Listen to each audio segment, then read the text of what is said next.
A very good afternoon and welcome to Leaderville Oval, round 8 of the OPTUS WAFL season for 2021. Matt Chechens and Luke Worthington about to call this fixture between the Lions and the Thunder. Subiaco currently sitting with the second best record in the WAFL through 7 rounds. They are 5-1 on the season. Peel Thunder a little bit indifferent in their form, 3 wins and 3 losses. They currently sit within the finals places, albeit at the early stage of the season, currently sitting in 4th. Well, they're all-time meetings between the two as we see Subiaco currently on screen, and it's dominated by the Lions.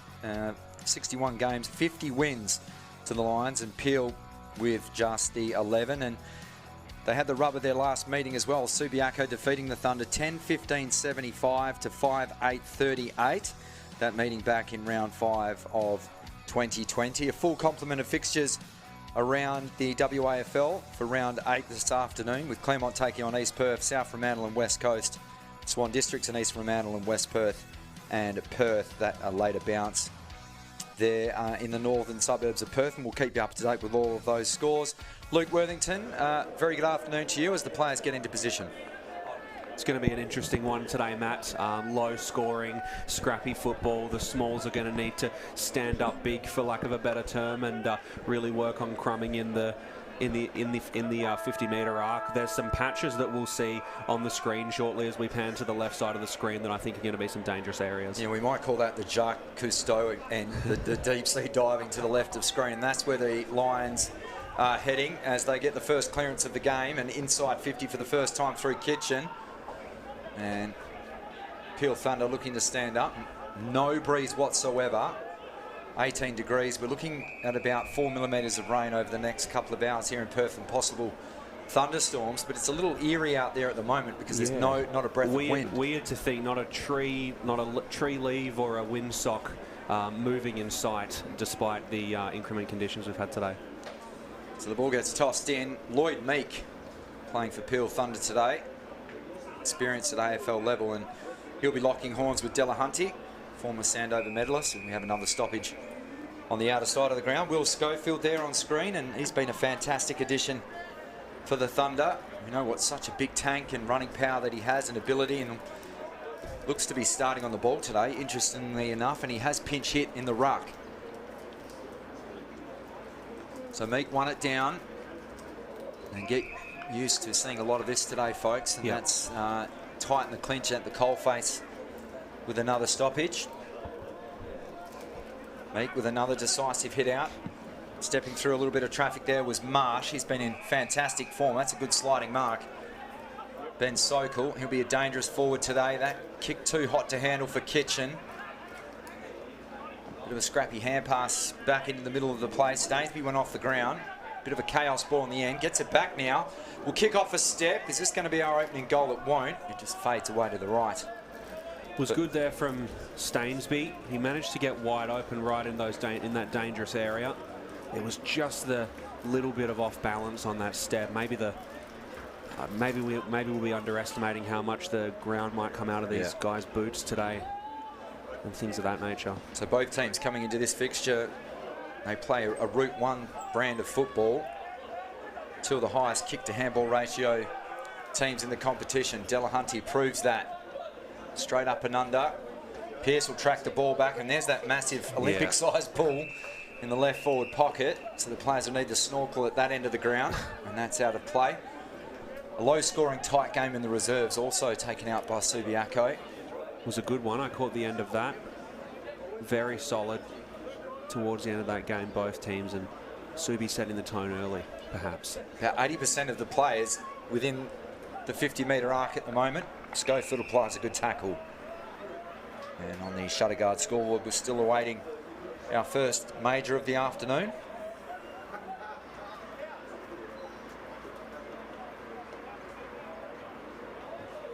Ball up, Delahunty won it down, but there was no crummers there for Subiaco. Good strong tackle laid by Ben Howlett. And Donnybrook, one of the better tacklers in the competition.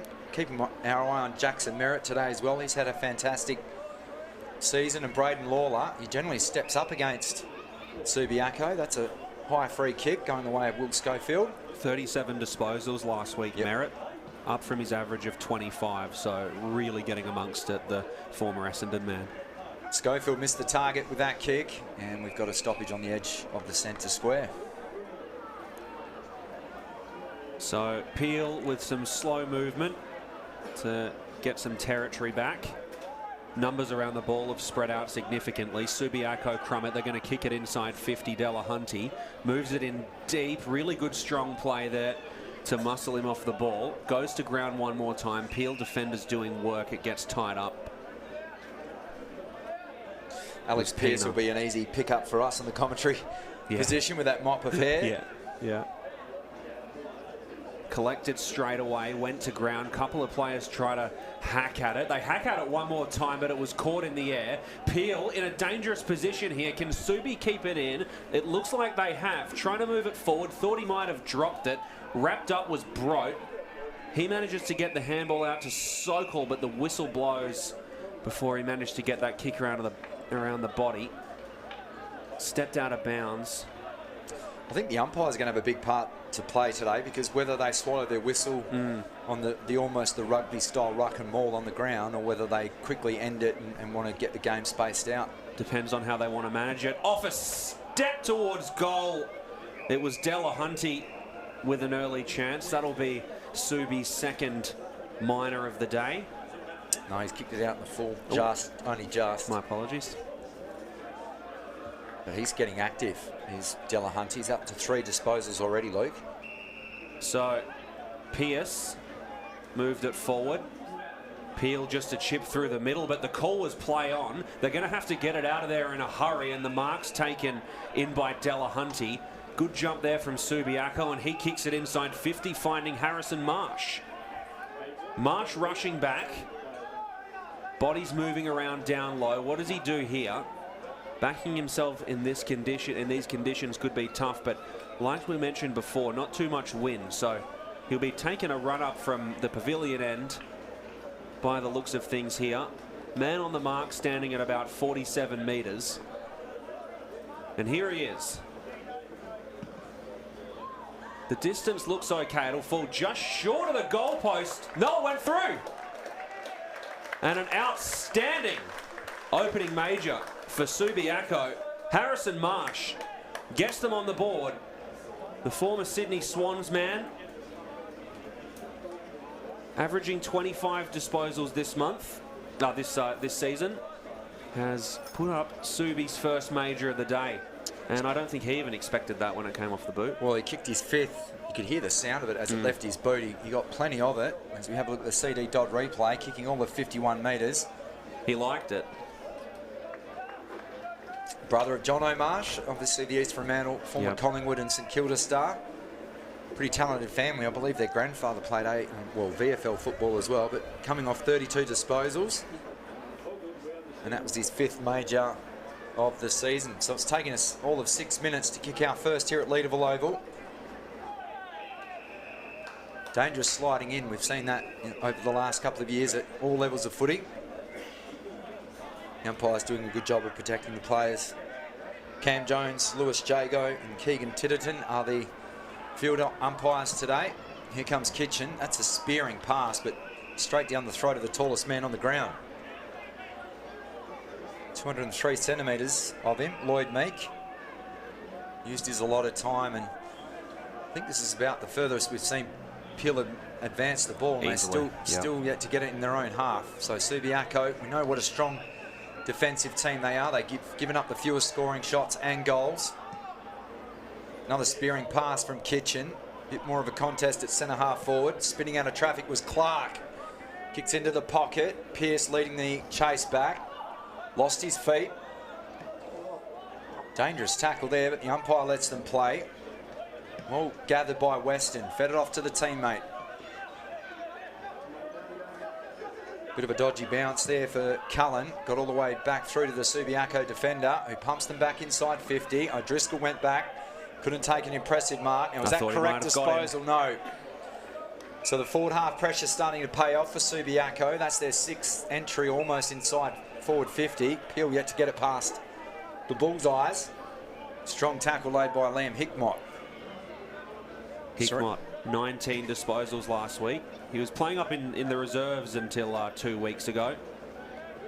Just his 9th game of league football.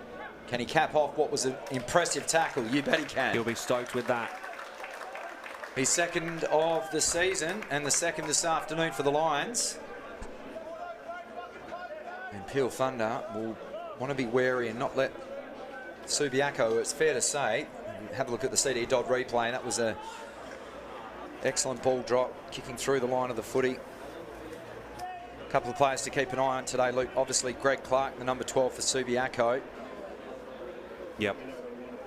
High disposal winner. He's the #1 tackler in the comp, so conditions will suit him. He had 12 tackles last week. Unbelievable. Against Swan Districts, and his penetration also a threat inside 50. Maybe a career as a inside centre for the Wallabies might have evaded him. Round 3 also in the WAFL for the player of the round. So Delahunty's been moved onto the ball.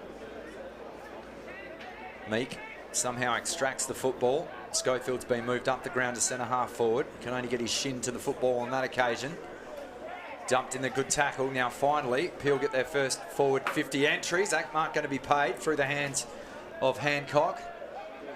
Bell's on the scene. He dropped the football. Incorrect disposal. Now the umpire's going to pay advantage.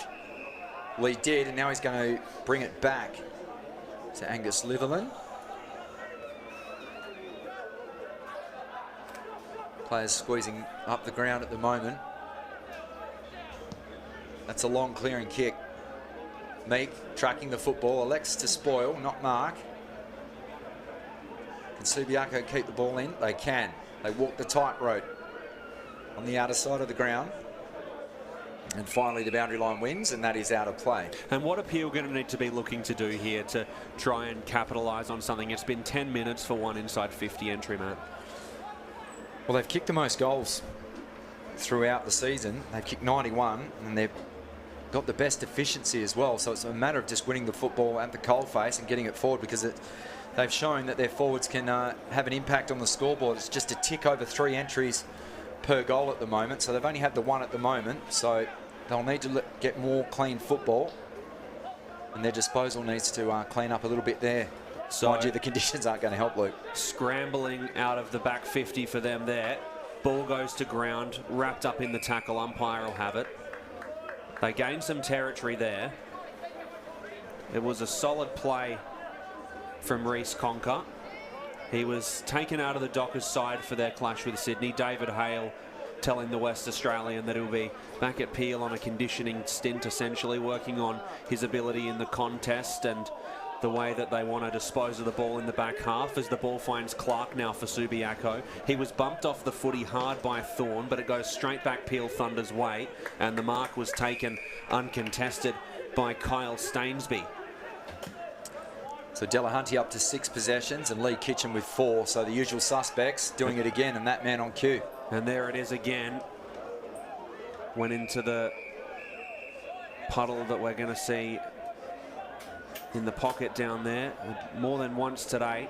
You could easily have a game of water polo at left half forward. So Subi with a throw in a dangerous area. Can they capitalise on this? Delahunty tapped it to ground. Ball went off a boot. Fumbling around, Peel Thunder trying to get it out of there. Thought he might have thrown it, but he didn't. Ball gets snapped around, trickling. Pearce is running towards it. He's going to collect it well, disposes of it, and they move it forward. Peel Thunder moving it up the flank now. And rushing towards it is Bell, and he gives a big shove to Jordan Lockyer. Ball goes out of bounds. Physical footy. I'll tell you what, that's not an easy task either, because Lockyer's 192 centimetres and about 90 kegs. But I've seen enough football from Bell to see that he doesn't take a backward step. Numbers surrounding the far side of the ground. Ball goes in. Delahunty collects it. Handballed it straight out of the ruck. Schofield's going in there hard. We can see the waterlogged centre square underneath these guys' boots as the kick off a step came from Merritt. Went into a one-on-one contest and to ground. Numbers at the footy. for Subiaco as they try and clear it out of there, but Peel get the better of it. Had to kick it into space, did Lawler, and Subiaco should have no trouble here trying to clear it out of their 50. Ball finds Litherland. Uses the man on the mark rule there to work it around nicely. Ball collected on the near side by Subiaco. It's Bailey Matera who went to ground. Handballed it across. Peel managed to keep it in. No, they don't. Kick goes out of bounds on the full, and Subiaco are going to move some more numbers down into the 50 and try and pounce one more time. Look, I've just made a couple of observations. Across half-back at the moment, Subiaco rolling the dice. You can see their half-forwards pushing up the ground, leaving the Peel forwards because they know that the waterlogged football is going to take a bit extra to get over the top, and they're starting to win the battle of the midfield, particularly after the centre clearances have been done and there's been stoppages on the outer side of the ground. You see their half-forwards push up the ground, so Peel might have to make some adjustments, but they'll go off the ground and look to rebound themselves. So we'll see what they can do here, and you were right, Matt. They managed to get it out of there. Subiaco right in the position they needed to be. Torpedo off a step, went inside. Umpire will have it once more. And I think we saw what you just said, a couple of passages of play before. Peel managed to clear it in there, and there were 3 Subiaco backmen ready to pounce on the ball. And you can also tell because the Teal jumpers are ahead of those defenders as well, so they're looking for that cheap seagull ball out of there. And here's one off a step. It looks pretty good. It is. Subiaco kicked their 3rd. And they lead at 3-1, 19. Chad Harris. And Chad Harris is the man putting it through the sticks. That's his 3rd of the season. From Sorrento, but not the Sorrento that most of our viewers would know. Sorrento over in Victoria. Yeah, 2021. He was recruited by Subi after playing for Richmond. 20 disposals last week, only in his 7th game of WAFL. So it's not. It wouldn't be getting used to the. It wouldn't be getting his skills used to it, but getting used to the flow of the game and how the WAFL would work. I'm sure it'll be a lot different to the VFL.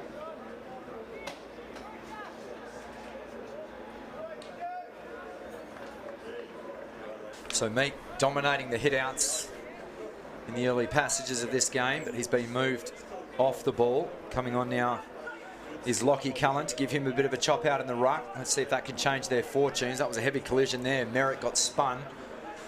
Hand pass over the top to Howlett. He was immediately set upon. The umpire is called a hold, so he's going to bring the play back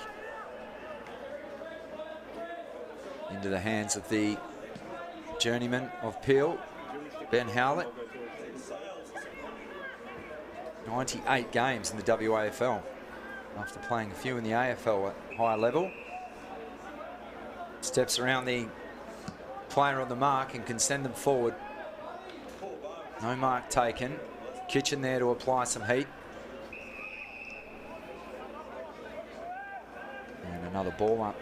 So 3-1 to no score. Shutterguard scoreboard. Thanks to Front Row Screens, bringing you all the action. Wonderful supporters of football in WA as Subiaco get another clearance. Difficult ball for Brout to pick up, and he runs out of tarmac. In fact, he was impeded. So push in the back, they'll bring it back. A little overzealous there was Brandon Walker. Impressive physique too on Brout. Goes by left boot, sliding mark. That was a beauty. Bailey Matera. Now he's left footed. He'll look to just chip in board. Peel with no backman there at the moment. And the flying snap just missing to the near side. So they dodge another bullet to the Thunder. Slapping onto his boot there was Nick Martin. Very handy around the big sticks. Has kicked 6 throughout the season. A couple of die-hard spectators here today to the left of screen, and decent crowd despite the conditions. Keeping in mind there's an AFL game on too later this evening. Oh yeah. So Peel, what can they muster up from full back? Kicks looking for Schofield. Good spawn on the footy from Putt. Umpire will need to extract the footy. There's Braden Lawler on screen. Handy around the goals. Originally from Carey Park, down in Bunbury. Here's Schofield. Set upon by 2 Lions. Just looks to hand pass into space. Kitchen asked a lot of his teammate there. They got crunched. That was Lockyer. He's been involved in 2 heavy collisions. One with Bell and another one there, and he's still down. on his haunches at the moment, with Kitchen making sure that he's okay. His ribs were exposed. He was sliding in for the football. And the trainer's just helping him from the ground. We hope he's okay. He was in a dangerous position there. The would-be tackler came in and gave him a knock, but didn't really get all of it. I can only imagine what would have happened if he had. Now, first sight of Tyrone Thorne. Tenacious tackler he is. Big raps on him. An electric player. He's kicked 9 goals. He's the round 6 WAFL player of the round as well. Lawler, under heavy duress, will turn that ball over into the arms of Kennedy. This is Hill. Looks in towards the bullseyes. On the stretch is Greg Clark. Prolific ball winner. Looks to transfer play. Does so accurately to Stainsby. He wants to come back to the corridor. So not a high handballing team, Subiaco. They like to just surgically dissect their opponents. Perfect example there. Little kick comes in, Board and Peel. There was 3 players around the drop of that football. And Harry Marsh, he's already bombed one from all of 51 metres, virtually takes the uncontested mark.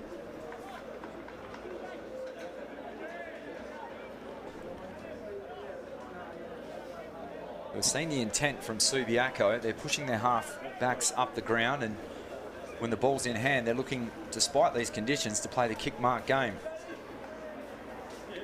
So Marsh. Better probability in his last set shot.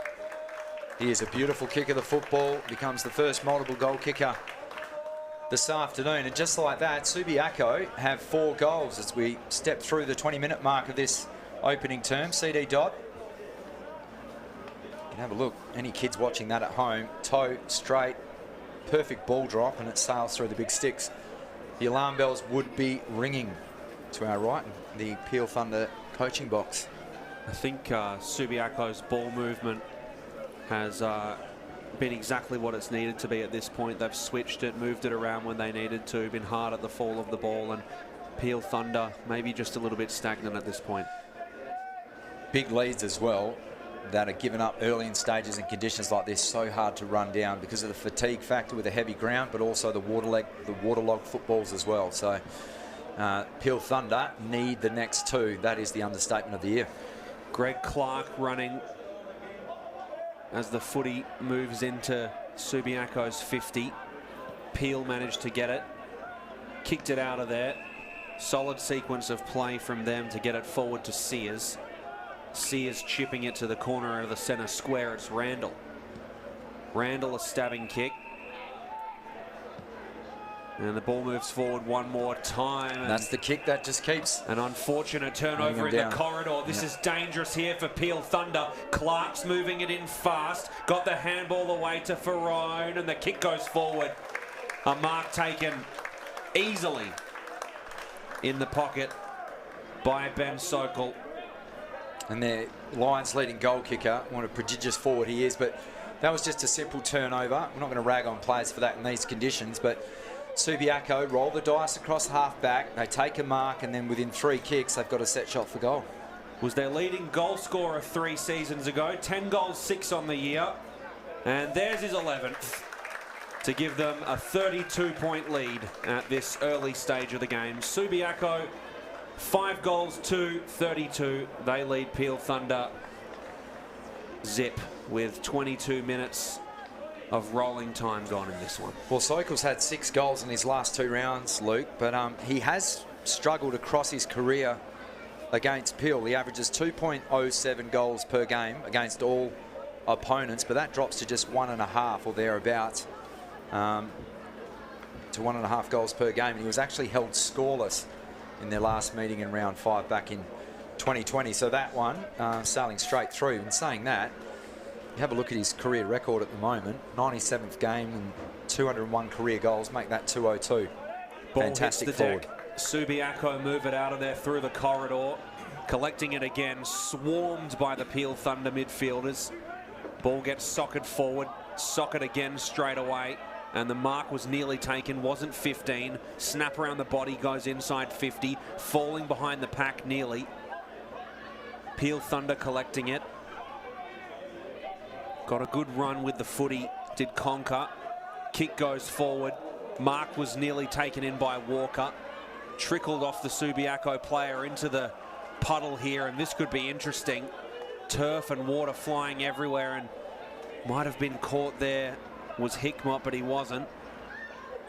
Serious amount of numbers around the footy as it trickles around. No one can get it out of there. Ball still in play, and finally the umpire will have it. And that's where the umpires, if they leave it too long, we're going to get this scrappy kind of play throughout the afternoon. So they need to blow the whistle a little bit earlier as Meek wins it down. Peel need the next goal. It's as simple as that. Front on tackle. Good strong work there from Greg Clark. Kitchen in there. That's a 2-on-1 tackle, no prior. Reece Conker up to 6 disposals. That's not a good sign for Peel because he's playing across half back, but also he's spent a good 8 minutes on the bench or thereabouts in the midway point of this term. Now that was incorrect disposal from the big ruckman in Meek. So Greg Clark, too far out to score. He's got an option in the pocket. Will the kick have enough? You bet it does. Beautifully weighted.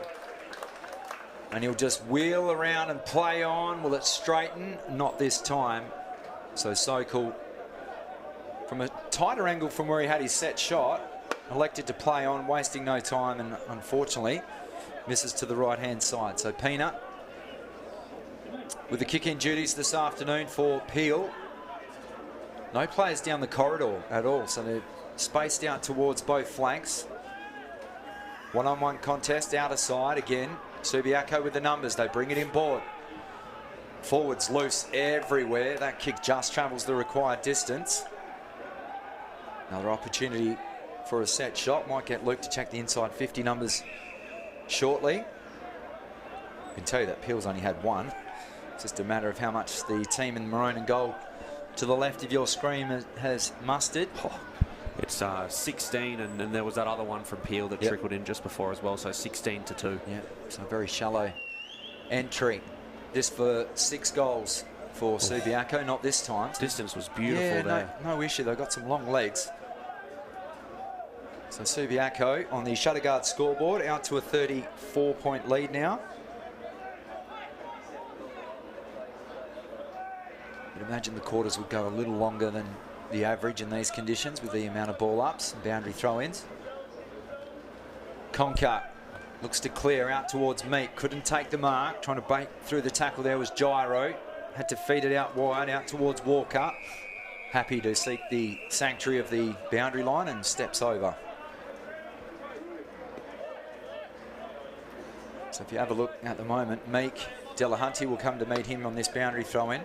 Schofield's dropped to the right of screen, looking to play more of a half-forward role now. Good pressure laid, better pressure laid now because Subiaco have just had clean inside 50 entries. And they get another one here through the right boot of Marsh. No marks taken. Sokol leads the chase. That was slick, the big man. Stooping down at ground level, looks to receive the hand pass now. Clever little knock back into play, but it was ineffective this time. Bell puts his head over the football. He's met by 2 Lions and no prior opportunity. Another ball up.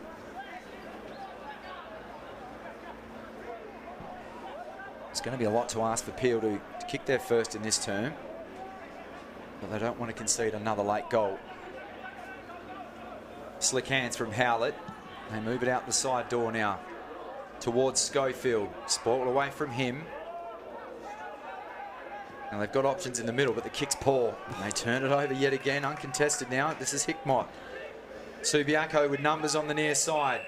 Matera, former Dockers player, to Delahunty. Heard Conker coming.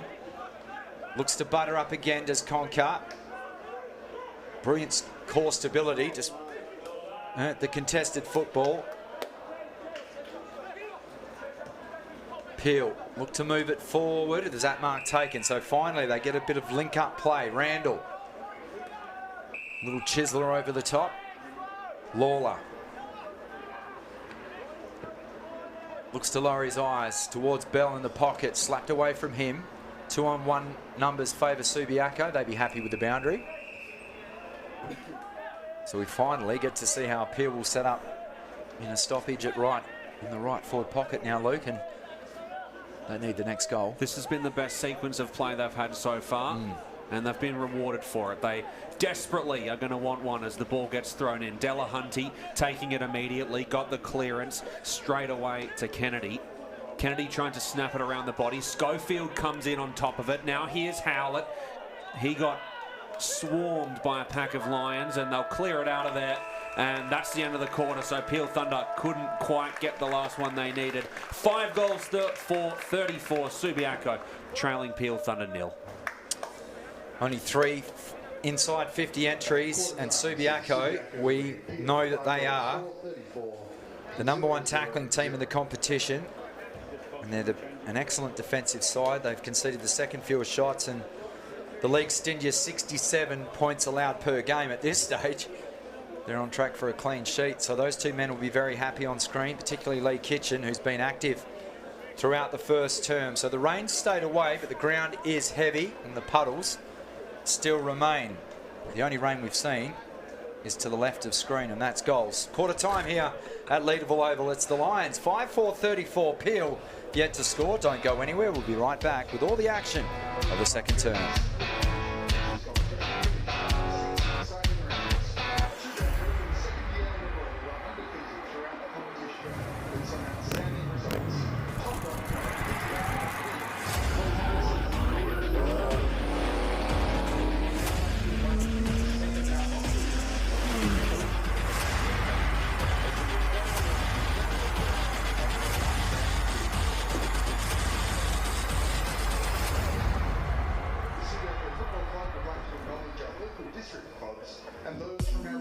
Shutterguard has been installing Perth's best shutters for over 30 years. With no advertising signs on your front lawn and no sales gimmicks, visit shutterguard.com.au.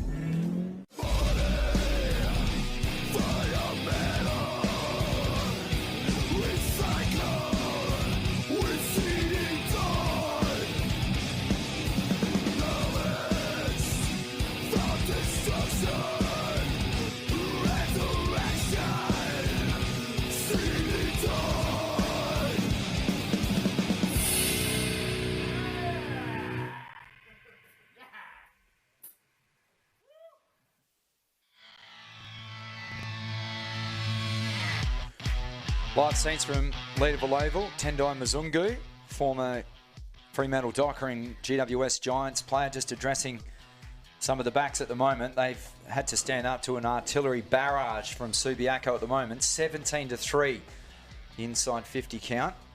Very, very good cricketer too, Tendai Mzungu. Could have gone either way in his chosen sporting profession. Matt Chechen's calling all the action from a very wet and soggy Leederville Oval, and it is Subiaco with a comfortable lead. 5-4-34. Peel yet to score. They'll be kicking to the left of screen, so The duck pond end. yeah, unfortunately. Some of the highlights now, thanks to CD Dodd Replay. Harrison Marsh, Harry Marsh, fantastic set shot. He's got 2 through the first quarter. And Lachlan Delahunty, I'm sure, will feature throughout this highlights package. Luke Worthington, 12 disposals, 6 hit-outs, which isn't an issue at the moment because Lloyd Meeks dominating that department for the team in Teal, but 5 inside 50s, and he has been instrumental in propelling the Lions forward. And then with such dangerous players, and there is Delahunty there, putting one lace out. Pearce having to try and curb Sokol, who was on screen. He's kicked 1. But it's just their butchering across half forward as well that's led to a bit of the downfall from Peel. Just before we go around the grounds in the waffle for round 8, thanks to Optus, an interesting stat I picked up during the week. Subiaco 4 and zip when they lead at half time, so they're halfway there at the moment. Keeping in mind, Peel are the second best fourth quarter team, but they won't want to leave it that late at the moment. At least they're going to be kicking to the scoring end. Some of the numbers for us, Luke. Yeah, so from this one, inside 50s, the main story of this game. It's 18-5 in favour, 18-3, sorry, in favour of Subiaco. So things only just got worse for Peel, because when I checked, it was 17-3. Yeah, so there we go, and Peel will be kicking to the very waterlogged end of the ground this half, and Subiaco seem to have no problem with them kicking down the clearer end of the ground last quarter too. Yep, and they've had 18 more kicks as well. We said that both of these teams are very high kick-to-handball ratio kind of team. The big number that jumps off the page for me at the moment, despite the ball behaving like a bar of soap, Subiaco, 22 marks. Now, their ball movement has been precise, and it probably needs to be at the moment, but they've been very clean around the contest. There's Delahunty on cue taking a chest mark, but it seems as though they're just peeling off the 45-degree angle kicks as Sokol converted this one. Let's go around the grounds. Round 8, Optus WAFL season. Your phone's just freezing at the moment. I might be able to bring it up on mine, Luke. I can tell you that at Revo Fitness Stadium, heading towards quarter time, it is Claremont leading East Perth 2-1, 13-1 straight 6. South Fremantle have actually opened up their lead now. They're up by 11 points over the West Coast Eagles. West Coast Eagles staying in that one quite well compared to what they do in a lot of other contests this season. The other game, Swan Districts out at Still Blue Oval, was a 10 minutes post this bounce here at this game, and then the Perth and West Perth game was at 2:40, so that bounced effectively. They'll be a quarter behind there, but the mighty Redlegs have drawn first blood. If it was a soccer game, it would be handy, but they lead 0-2 to, well, no, and West Perth have just taken through, so West Perth 1 goal zip 6-2. No goals, 2-2 for the Perth Demons. Apparently, if the Demons can get up over that, our friend Paul Persick will buy me coffee for the rest of the week. So fingers crossed on that one. Let's have a look at the two huddles. Lee Kitchen's been instrumental. He has. Kitchen and Harry Marsh as well looks to be starting on the ball in this term. Kitchen hasn't fallen under 21 disposals this season. He's loving the style of footy. He was very complimentary about the standing on the mark rule a couple of rounds into the Optus WAFL this year, and said that he thought it would open up to be some free-flowing footy when he was interviewed. Kicked 1 goal, 2 on the season, and 29 disposals last week. Clips his average of 26, so I think he's loving it this year. Guess you can say he's throwing everything bar the kitchen sink at the moment. Had to be made. Ready to go, back in the middle. Howell Peel, and in particular, it'd be interesting to be a fly, not on the wall, but a fly floating around that Peel Thunder huddle. Cam Shepherd surely not that happy with his charges.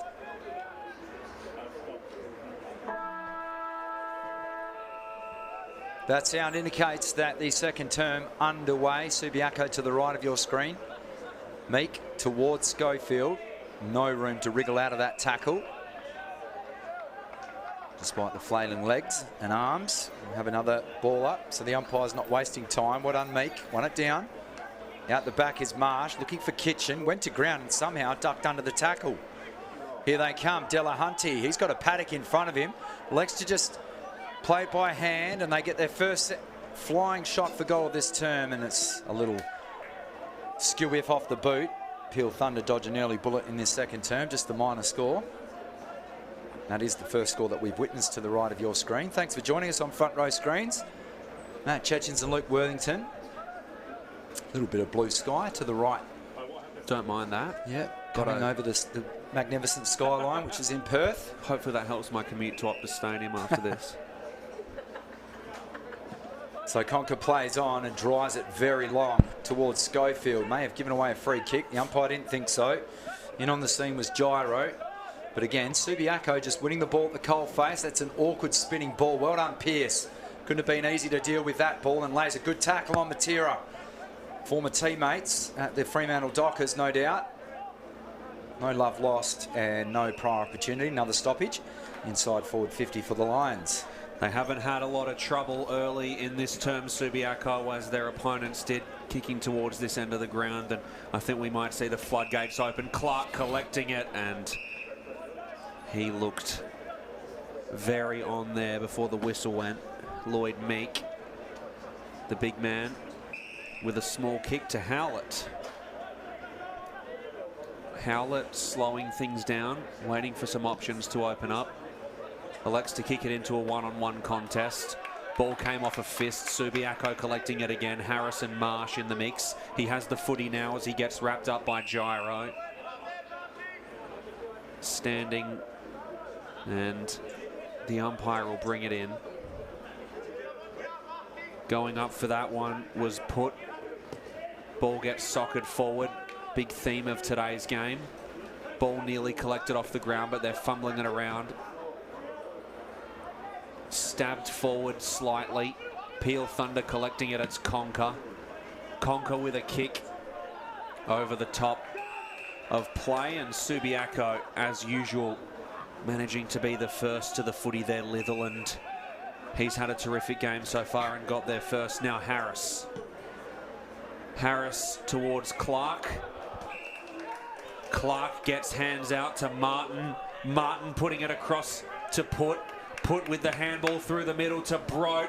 Kicked it deep, went off hands, and it'll be a rush behind. So Peel, Subi managing 1-1 down at the sunnier end of the ground at this point as they put the brakes on Peel's attempt to clear it from the back 50, and another really interesting kick gets turned over straight away. Jordan Ferroni collected it. Ball gets stabbed inside 50 over the top of the pack. Ball falls to the ground. Here's Clark. Could be a chance here. Handball goes deep. Pierce manages to hold them off the footy as he goes to ground. It was fumbled. Peel trying to move it out of there. The safety of the boundary will be the best they can get. That's one of the best hand passes that you'll see, particularly in these conditions, from Sokol, who fired that out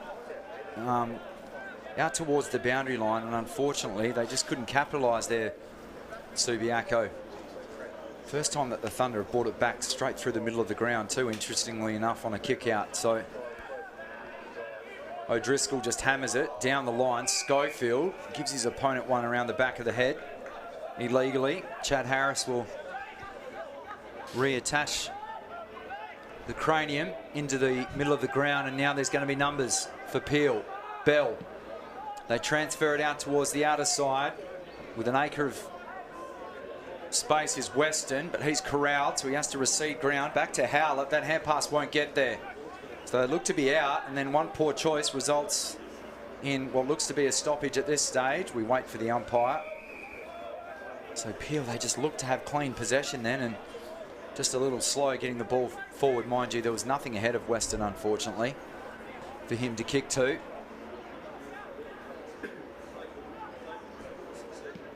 I've liked Bell so far today. Playing in the forward line, he's really had to move quite far up the ground, and here he is about to head into this contest again. Yeah, allowed a bit of space there for Schofield. They tow it forward. Can they get something going this time?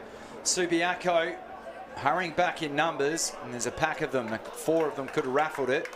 Kick out towards Delahunty. He won't gather his 14th disposal on this occasion as he dejectedly thumps it into the advertising hoardings. Can't really be too upset with his performance so far this afternoon. 5-6-36, leading no score, so 11 scoring shots to zip. But Peel have looked to have started a little more brightly in this term. Shallow throw in. Favoured Meek, who slapped it over his head. Here come the Thunder now. Howlett, kick was smothered. Inside forward 50. Little snap for goal. Is this finally going to be their first through Randall? I think it might be. So a little bit a glimmer now for Peel Thunder, and it was Randall from South Mandurah, who kicks his 6th goal of the season. Let's have another look thanks to CD Dodd replay, and it was good work at ground level from Ryan Bennell, who in turn is a bit of a goal shark. He's kicked 5, and this time just did the percentage thing, fed it out the side door, and Randall made no mistake. So every goal has been kicked to the left of your screen throughout the afternoon, yet not a breath of wind. It's good to see that the clouds are clearing as well. So the ground, I doubt, will dry up, but at least the rain will hold off to at least half time. So Peel, they'll look to build upon this momentum now, and they've made a bit more of a game of it. Lawler, Schofield's now been moved. Schofield rucking again into the bullseye. So the taller player in putt manages to win it down. Schofield so good at ground level, as we know. Randall kicks back up to Bennell. Those two looking after each other today. That was slick hands. Schofield Plays the 1-2. Have a look at the experience and a little bit of acting as well. The umpire was having none of it. And now says holding the ball. So Schofield theatrically throwing his head back, not earning the free kick, but his play up till then was just superb. Here come the Lions, almost like a basketball fast break. Delahunty's stooping down. Sold 2 fakes and then drills one to the paint of 50. Too hot to handle.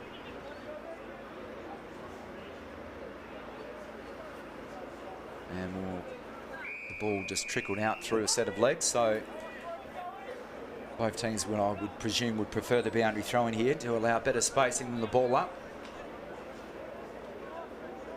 Delahunty prolific this afternoon, winning the footy. Always looks to have a lot of time too, which is rare for a big tall player. Kick well smothered. Peel looked to have set up better. And that kick just for territory. The umpire says throw it in, not deliberate. So your goal kickers thus far, Marsh has kicked 2, Harris, Hickmott and Sokol, before Randall getting the first to the left of screen. And the shutter guard scoreboard has the Lions out by an even 5 goals. Throw in on the far side of the ground, directly ahead of centre. Schofield going up for it against Putt. Ball went to ground. Crummers are there. Peel Thunder look to have the better of it. They're rewarded with a free kick for their effort in the contest there. Ball gets chipped forward by Tyrone Thorne and found on the far side. They're slowing things down significantly as they kick it into a dangerous pack. It goes over the top and Subiaco are going to have the numbers to work it out here. Nifty work there as they kick it up the side. Went through the arms of Delahunty, almost over the safety of the boundary line. Peel Thunder string together some possessions there, sorry. Ball goes straight back into a contest. Whacked over the top of it. And it gets stabbed to the safety of Will Hickmott, who kicks it out to the near side of the ground. Ball trickled well ahead of Litherland. He collects it into a contest. Pearce nearly caught it one-handed, and his other hand was being held off the ball. So he'll be the beneficiary of the free kick there. Pearce. Options hard to come by. He's going to have to bomb it down the wing into the pack. Ball goes over the back. It was Cullen who had it. Cullen's handball was errant out of the contest, and Subiaco kicked that one out of bounds on the full off the boot of Aaron Heel. Peel putting it straight back into play. Brandon Walker kicked it through the middle. Ball went off a hand, nearly found Thorne. Moving it inside 50. Peel Thunder, a shot off a step. Trickles and hits the far left point post.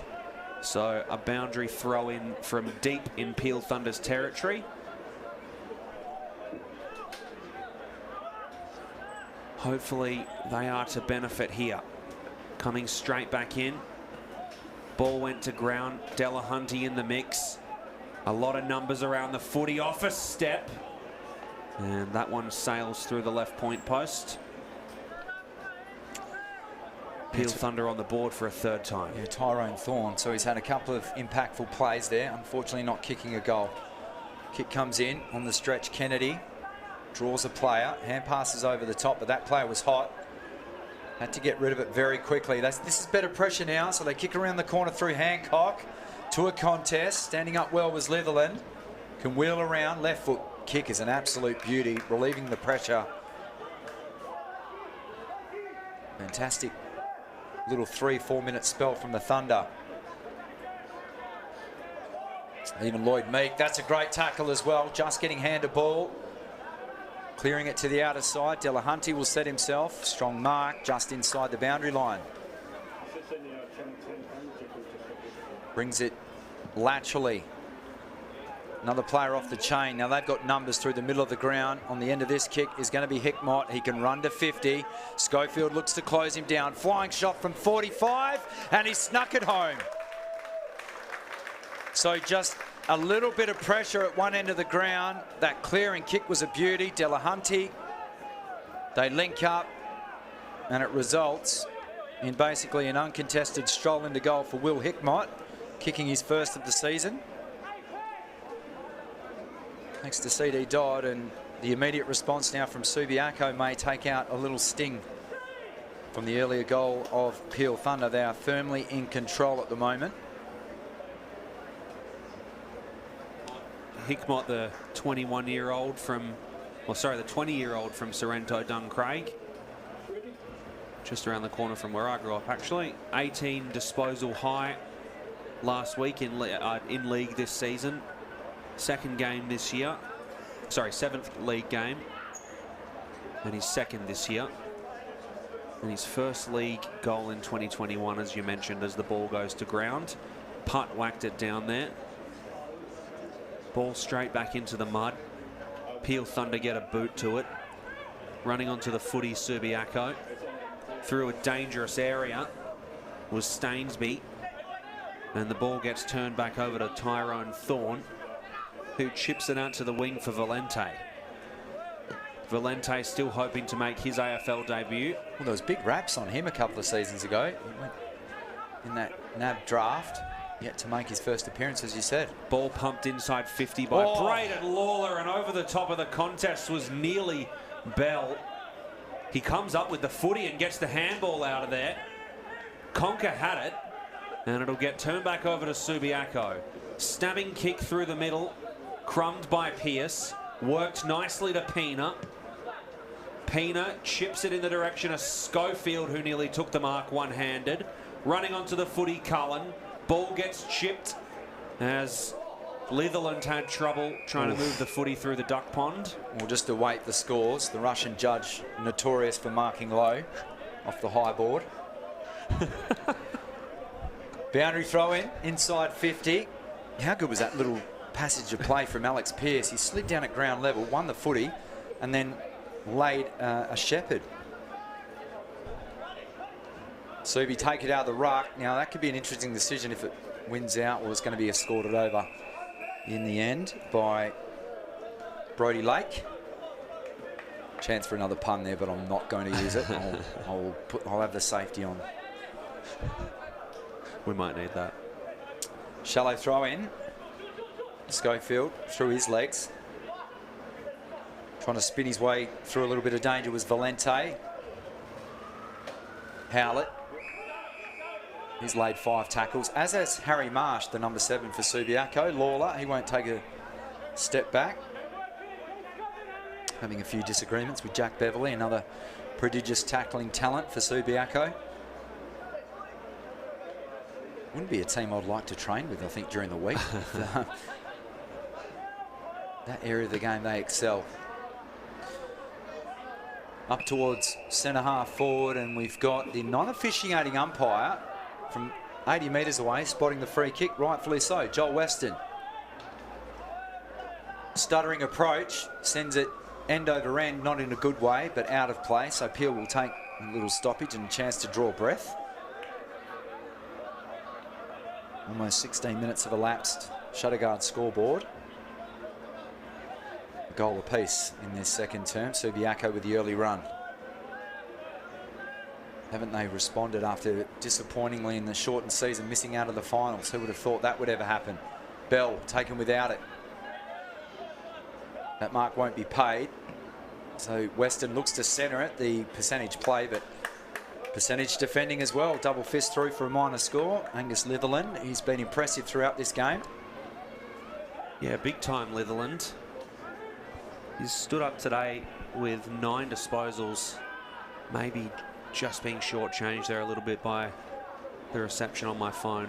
I think he reads the play really well. He knows when to leave his man, provide a bit of bounce off half back as well. But he's good in the air as well. Can half contest and take a good mark. So free kick going the way of the Lions.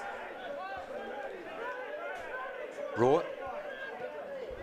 Short option. This has been a feature. Marsh. Bit of the Swiss Army knife at the moment. He's stuffing the stat sheet. That didn't travel the required distance, and I thought that was a bit harsh on Brout. That'll be holding the ball. So the kick was marked, but it didn't travel the required journey, and the umpire made that clear early. So Reece Conker, he's leading the disposals for the team in teal at the moment. Merritt, haven't seen much of him this afternoon.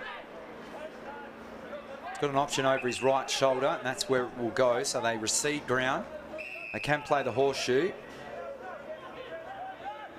Not looking over his right shoulder was Peanut.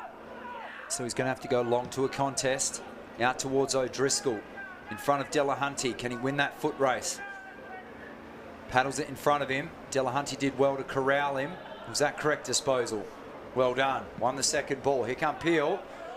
And that'll land in the fortuitous arms of Bell. So we haven't seen that a lot of times this afternoon. And that's Peel getting the rub of the green as that kick, clearly not intended for Bell, but it just floated into his arms and a chance for a set shot. I think he deserved that. He's had to play very high up the field. We've pretty much seen him as one of their main attacking forwards, nearly transition up into the defensive 50, trying to get his hands on the footy, and he's been solid for them all over the park, and here he is with a deserved shot on goal. Kicked 3 goals against the Cardis last week. Won't add to his season total. Misses to the near side. Couple of behinds, but more importantly, a goal for Peel in this term. 18.5 minutes have elapsed. Shutterguard scoreboard. It is Subiaco, as you can see, quite comfortably. Running kick from fullback goes up the side into a contest. Ball took an awkward bounce off some hands and goes to ground far side. Clark collects it. Handball went out to Hickmott. Wrapped up Matera. Going to ground now, Hickmott again.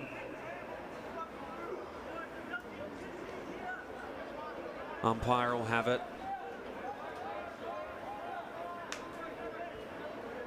And Peel just keeping themselves in this one a little bit better than they were earlier in the game. That's another inside 50 for them as it goes up high into a contest. Bell nearly had it. Fell over the back. Subiaco looked good. They clear it out to left half back. Delahunty with a bit of space kicks it up the far side. Ball may go over the boundary, but no, Walker collects it. Walker with the handball out of trouble, finding Conker, and it looks like that went out of bounds on the full from Conker there. You know, the only error I think he's made throughout the afternoon as well, hasn't put a foot wrong up until then, Conker, and that one just sliding off his boot. Over 150 AFL games. He wouldn't be putting too many feet wrong over a span like that. Oh, how good was that from Delahunty? Got it on, and now Subiaco can go forward inside 50 again. Tracking back the football is Peanut. He's still heading back towards his own goal sticks at the moment. Good composure in the end. He said there was no danger. He knew what he was doing the whole time. Here comes Conker. Bites off the lateral ball. Brodie Lake. That kick won't travel into the arms of his teammate. Subiaco get the little soccer forward. Now all on his own, just managing to get back was Conker, because Sokol was running into a vacant square, and Conker did the veteran thing and got back and put a fist through the footy. And 146 AFL games for Conker. Just gave him about 4 or 5 too many there. So kicks from his defensive goal square to Pina. O'Driscoll. Trusty left boot. Hard to know who the best footballer in that family is. His sister Emma, one of the rising stars for the AFLW Fremantle Dockers side. Good attack on the football from Clark. Such a strong body. Underplayer taken off it behind the ball. Conker has to try and beat 2 cleverly. Splits him with the underground hand pass towards O'Driscoll, and his kick will end up okay. Jackson Merritt. Heels on the defensive edge of the square. That's a good mark, because he would have heard footsteps. Bennell And that kick will just drop straight in the arms of Delahunty, who feigned to play on. Meek almost ran him down. But impressed with his mobility. I'm not talking about Delahunty, but Meek couldn't quite get there on this occasion. Spearing pass. The Lions know that this area of the ground is so dangerous. And a one out the back. Look at that. They take the risk, bring the ball in the middle of the field, track him back with Bennell, but all in vain. Nicholas Martin. Yep. His third league game of 2021. Had a 5-week training block with the West Coast Eagles at the start of this season. And here he is for his 7th league goal. Splits the uprights.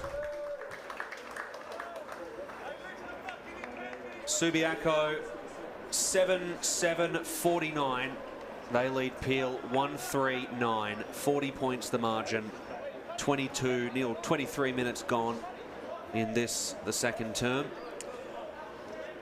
It's kind of a weird situation with the weather, and well, not necessarily the weather, because it's drying up considerably, and there's bright sunshine now bathing the ground. But the ground is so heavy, the ball obviously is slippery and heavy as well. But the fact that Subiaco just backed themselves to play their normal game style, and if it doesn't pay off, they're kind of betting the fact that Peel will be struggling to dispose of the football as well. But they know that with their manic pressure around the football, once they take their marks through the middle of the ground, they just move it on. They're not looking to waste time, but they're looking to move the ball on at all costs, and it's just impacting the scoreboard, as you can see. 7-7 to 1-3 as we approach half time. Ball gets cleared to the edge of the centre square. Subiaco collecting it off the deck through Kennedy. Ball in the corridor now. Very dangerous position. Kick nearly over the top of the contest. Peel whacking it to ground. Pierce stabbing handball out of there. Great handball for Pena. Pena kicked it forward. Subiaco might be able to turn it over here at the top of centre half forward. Peel scrambling for it. They go to deck. Ball gets wrapped up, bouncing around. Really solid there from O'Driscoll as the ball swings out through the corridor. They're out here. Bell's in the middle. What can the running men do for him here? Bell bombing it long inside 50, and Lions with numbers at the contest, but it's going to be collected off the deck by Walker as it trickles through for their second of the afternoon.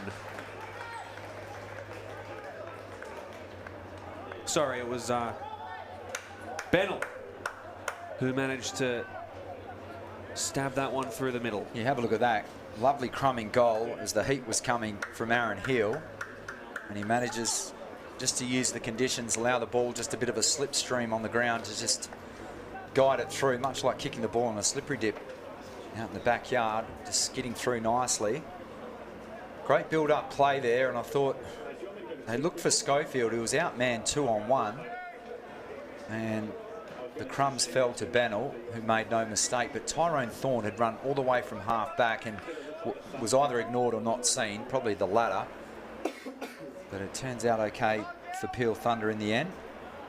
And I think that conditions might be drying up here. I reckon we'll be solid for the rest of the game with the sunshine as it gets socked forward through the corridor. Delahunty wrapped up Howlett, but Howlett will hold on to it and play on. Delahunty closing him down. He knocked him down after the kick. It'll be 50. Yeah, just a little bit of ill discipline. It was down the ground in the fact, so Delahunty just gave him one to go with after needlessly giving away the first free kick, but they've got some points to play with at the moment. So Delahunty, a little bit of frustration, and he belted Howlett as he disposed of the footy, so it's down the ground. This will be the first opportunity for Peel to kick back-to-back goals this afternoon, Luke. Michael Randall didn't have a great game against West Perth last week. Season low for disposals, but here he is with a bomb from 50 metres. Distance looks okay, and it just sailed to the right-hand side. 5 goals, 6 on the season now, Randall. Absolutely no issue with the ball carrying 50+ today. No, none. And that's the wind, I think. There's none of it. So Subi looked to set up. Wouldn't imagine it being a longer quarter as it was in the first term. Meek sets himself off his right hand. O'Driscoll, he's made a big impact in this second term with contested possession. Howlett tumbles one. End over end, big pack of players. They feed it off by hand. That was Hickmott. Running into a little bit of danger now was Kennedy, but he did well. Just trying to kick for space at this stage. Matera, did he impede his opponent? No, said the umpire. Thorne chips it back inboard into the arms of Randall. Randall moves it back towards Howlett. Now he's got Pearce running all the way from half back. On this near side of the screen, but it's going to be ignored. Kicks over towards Meek. The big fella set himself. Couldn't take the mark. Bell, beautiful pick up, but he tried to take on one too many tacklers. The umpire allows it. Kitchen on the scene. Somehow hacked forward. Subiaco now a chance to rebound. Up towards a one-on-one. This is an important contest to win, and that was well judged. Going back with the flight of the ball, Brandon Walker brings it back into the corridor.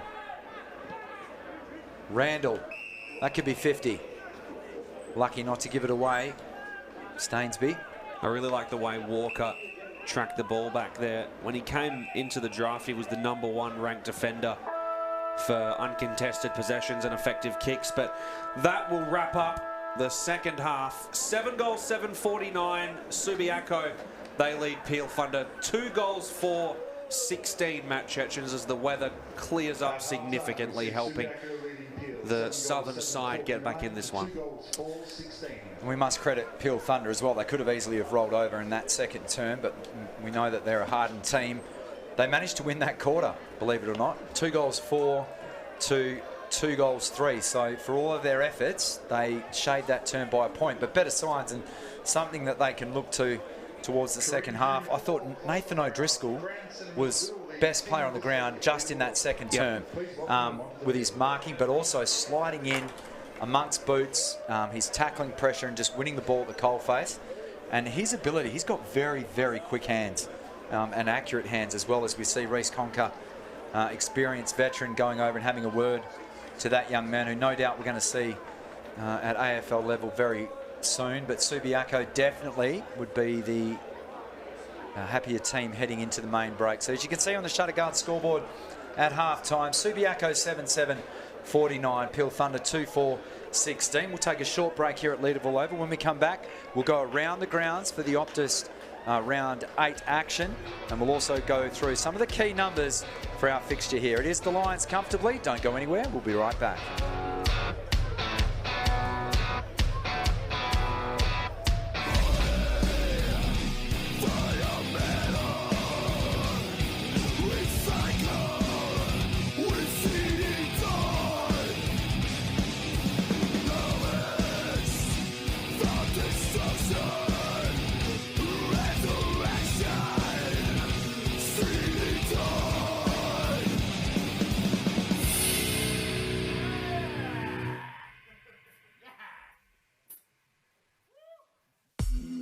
Shutterguard has been installing Perth's best shutters for over 30 years. With no advertising signs on your front lawn and no sales gimmicks, visit shutterguard.com.au.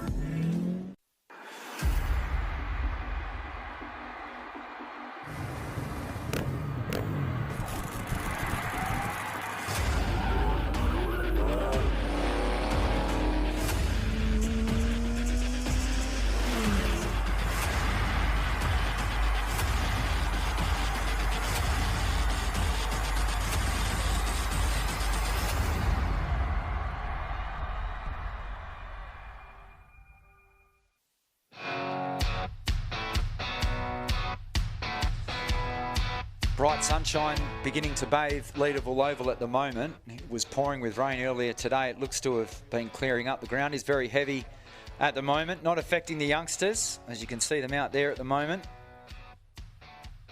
Have a look at that, and the team in maroon and gold in the men's fixture here for round 8 of the 2021 Optus season, and it has the Lions out by 33 points. They had a 34-point lead at at quarter time, where Peel failed to hit the scoreboard. But Luke Worthington, they've really managed to turn things around. Not necessarily on the scoreboard. I mean, they kicked their first 2 goals of the game, but it's just their inside 50 work at the moment. So the count was 18-3 as we have a look at some of the highlights thanks to CD Dodd. But Subiaco led that category 18-3 at quarter time. But Peel did a good job through the likes of Reece Conker and Nathan O'Driscoll and actually won the inside 50 count that term 15-9.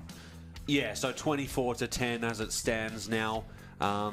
Getting themselves back into it quite significantly, not embarrassing themselves at all, but it's going to be their ability to take over a quarter that we're going to need to see here for them to completely get back in this contest. Marks still jumping out off the page as we see 35 marks for Subiaco, 12 for Peel Thunder. Tackles have evened up significantly though, as Peel Thunder had more of the ball. Subiaco had to tackle them more.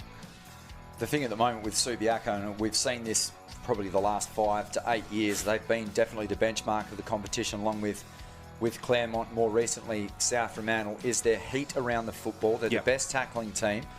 Now, for all the possessions and disposals that they've had, and they're clearly dominating that count today, particularly with handballs, but that's because of the condition, but they only trail the tackle count by 2. So they rarely turn over the football, but when they do, Subiaco, they're always on the hammer of the opposition.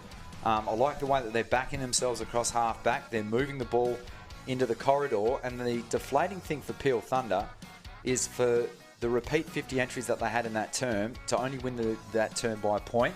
Speaks credit to the midfield and also to the back half of Subiaco as well, to just kind of weather those kind of mini storms that Peel threw at them. We know how dangerous they are going forward. But their kick mark game at the moment has been a real feature, and as you said, they're dominating the mark count, and you can't tackle someone that's not allowed to be tackled. And if the ball's in the air being chipped around, and we saw that for so many years in the level above in the AFL with Hawthorn, and that's what they built.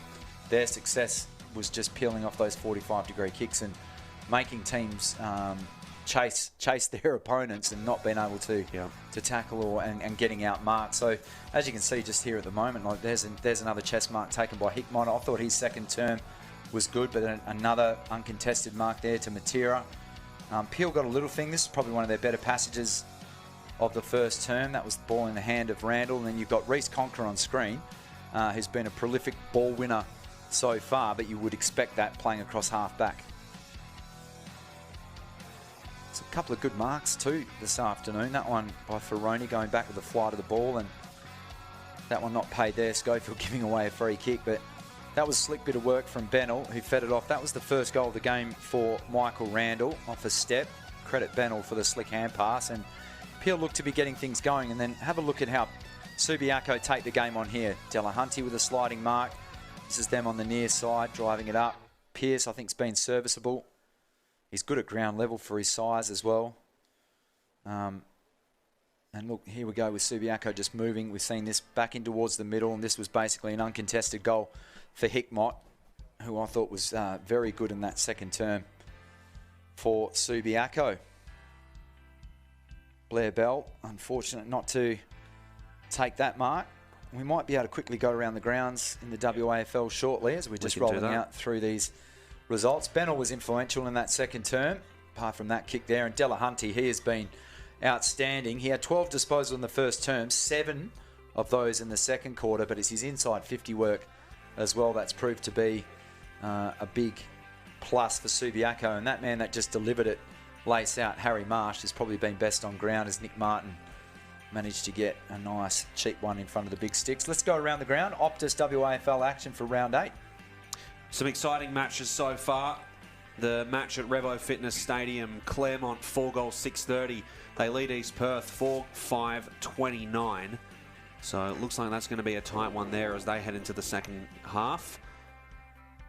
Down at Fremantle Community Bank Oval, last time we checked, it was South Fremantle leading 31-22 over the West Coast Eagles B side. It is now 12 goals for 76 to 3 goals for 22 as they close in on halftime. So a 43-point or 45-point turnaround there in the second quarter for South Fremantle, and the West Coast Eagles woes continue in the waffle. Down at Steel Blue Oval, 7-2-44 Swan Districts. They lead East Fremantle 2-5-17, and the late game at Provident Financial Oval, 2 goals zip West Perth on 12 lead the Demons 1-3-9. All right, go you mighty Redlegs. I'm sure they'll bounce back in the second half.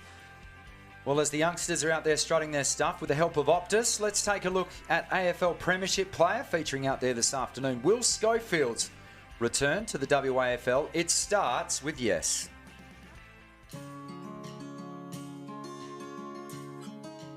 I started my career here in Western Australia.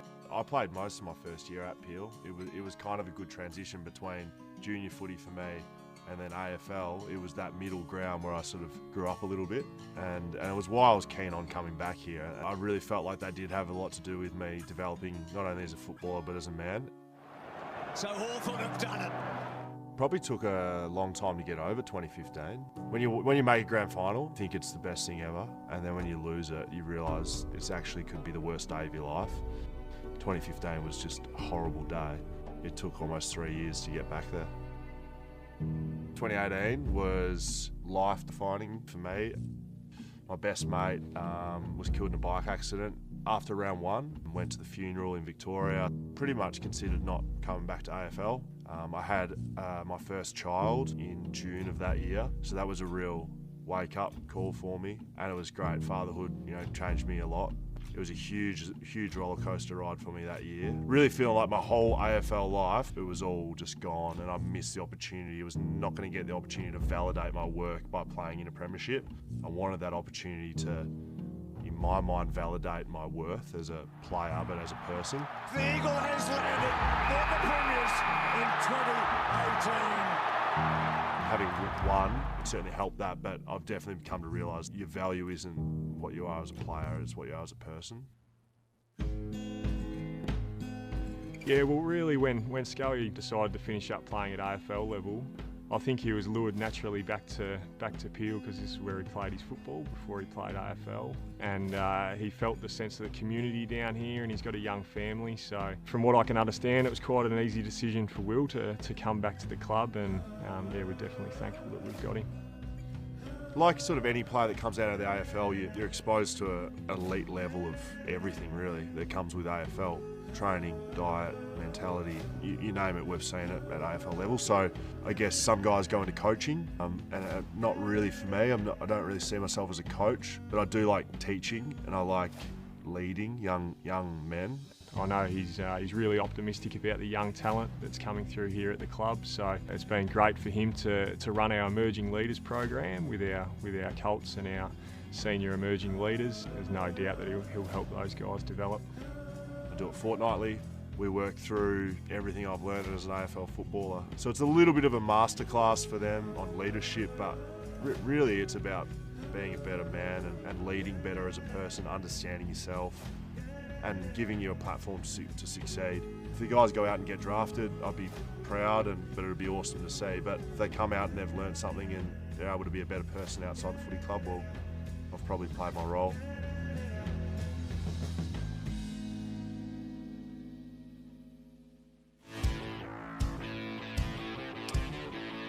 Live pictures from Leaderville Oval. Subiaco by 33 points at the main break. Our half-time special thanks to Optus. That was Will Schofield. I thought he was tremendous in that. He was. Grand final win over Collingwood. Oh, yeah. And what a way Much to your disgust, me not being an Eagles fan. I was actually at the game, Luke. Managed to get a ticket the day before. That hurts me. I was over in Sydney watching that game, and just a magical day that was. And, for it to be a magical day for someone like me with virtually nothing to do with anything relating to the club, I can't even imagine what it was like for those guys. I can't even imagine. So the mascots, the Little Leaguers, coming off the deck. They'll probably need to get themselves ready. They're going to welcome the players back onto the ground. We'll take a very short break. When we come back, the teams will be out commencing their warm-ups for the second half. Peel with a lot to do, but they've got the talent to try and work their way back into this game. Half-time, it's the Lions by 33, and we'll be right back at Leaderville Oval on the other side of these messages.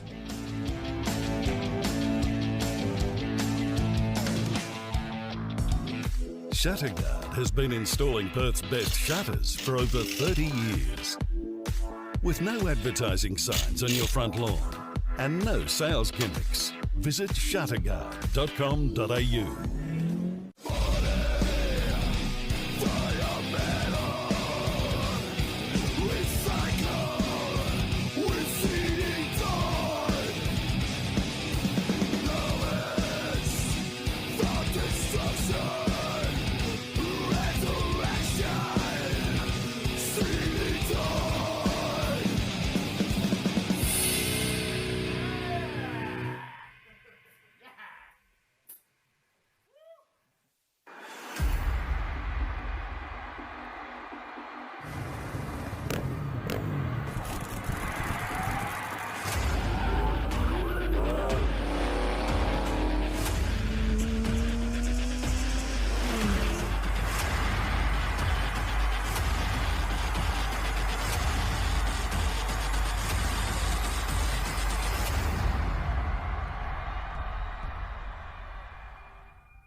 Subiaco, we await their return back out to Leederville Oval. The home team today comfortably over Peel Thunder 7-7-49 to 2-4-16. Matt Chechen's here at Leederville Oval. The conditions appear to be warming up.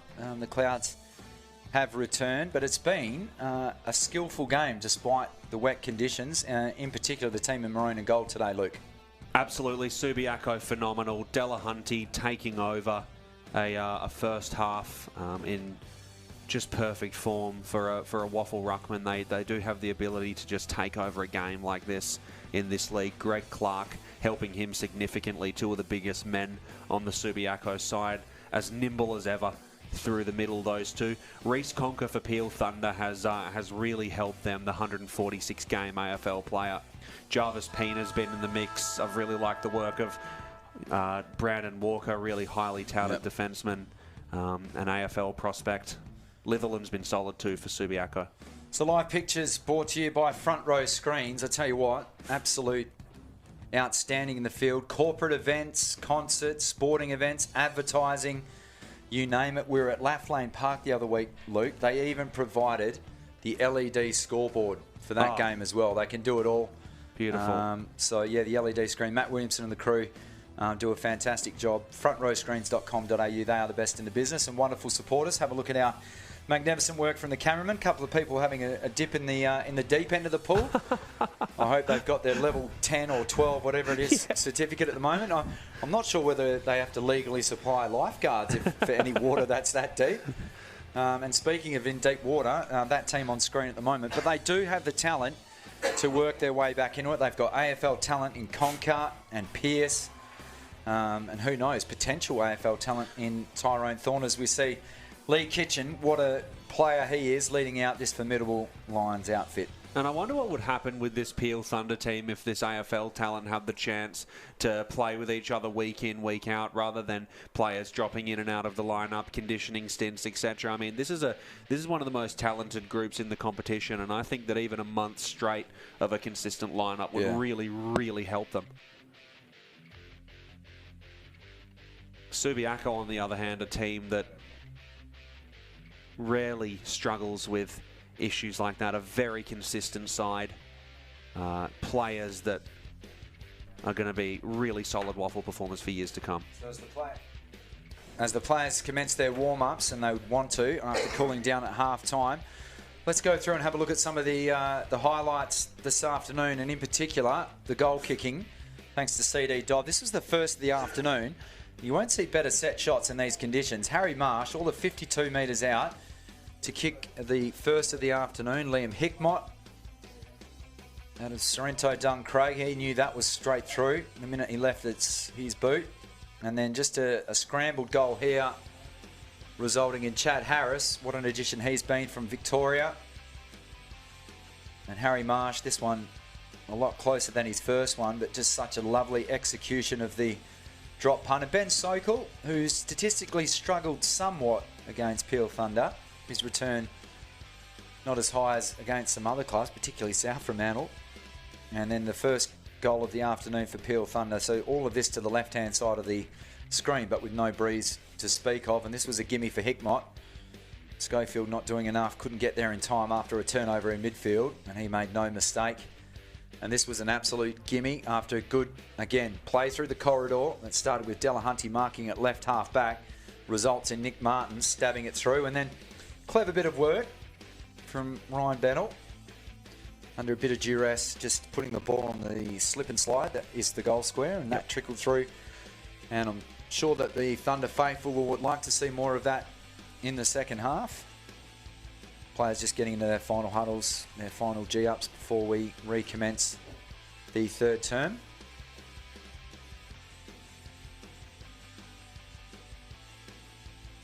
Looking ahead, I know we're only halfway through this round.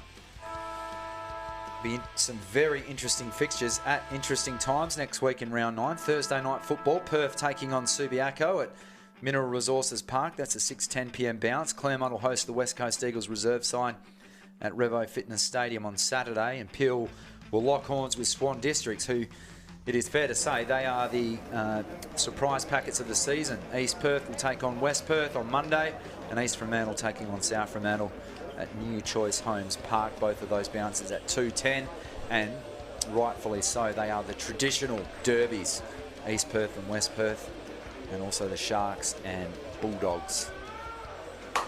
Pina and the defenders making their way back to the defensive 50-metre arc. Putt's going to be rucking against Meek for the start of this one. Schofield looks to be having a spell.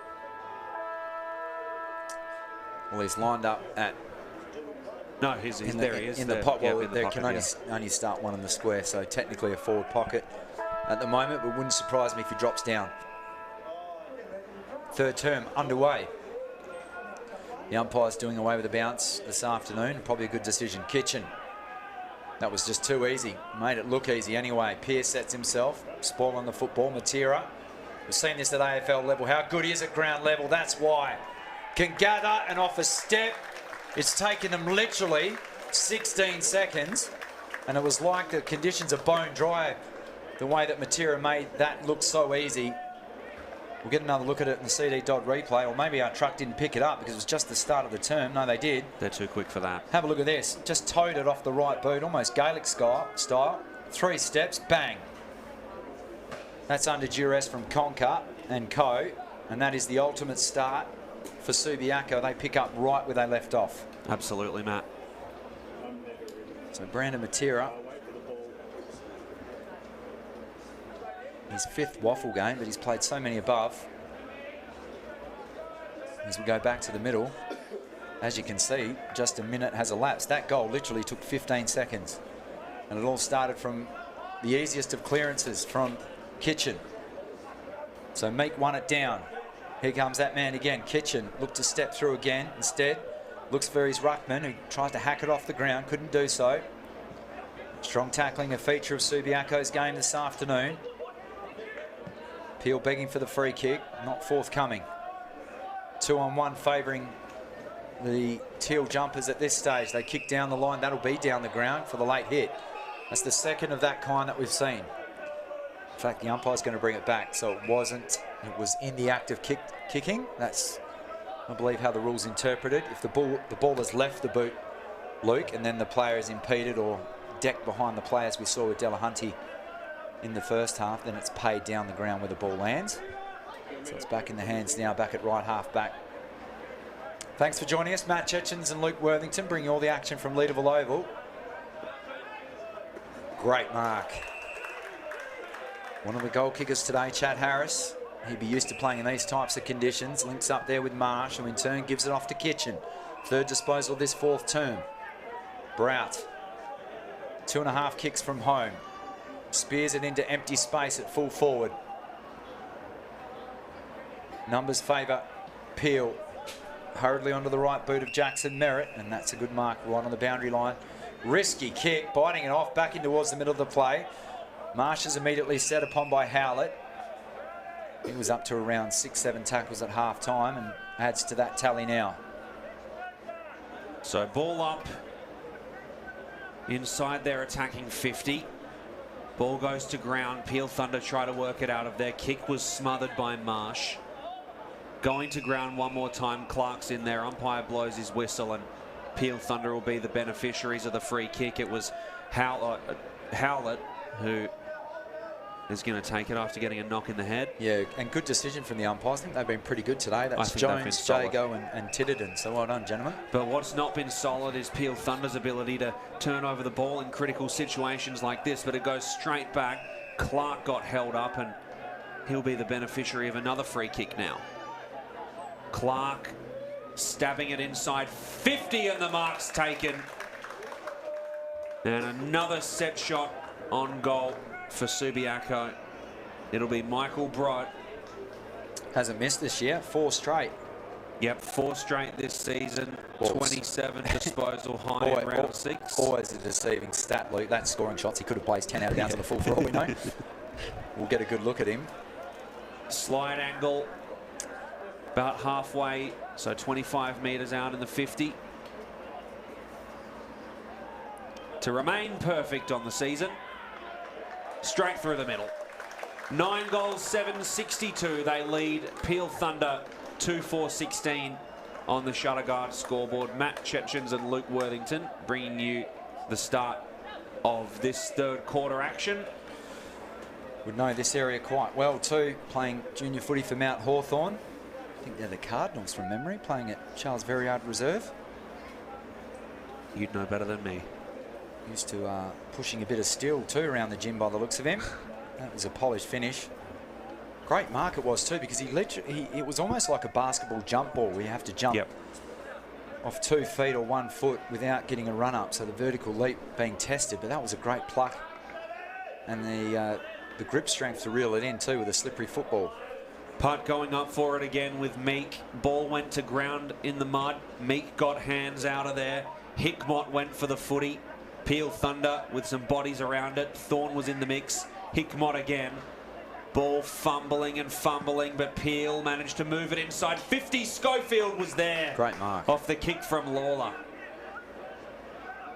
Schofield slowing it down. Pushes it in, and another turnover. Uncontested for Subiaco.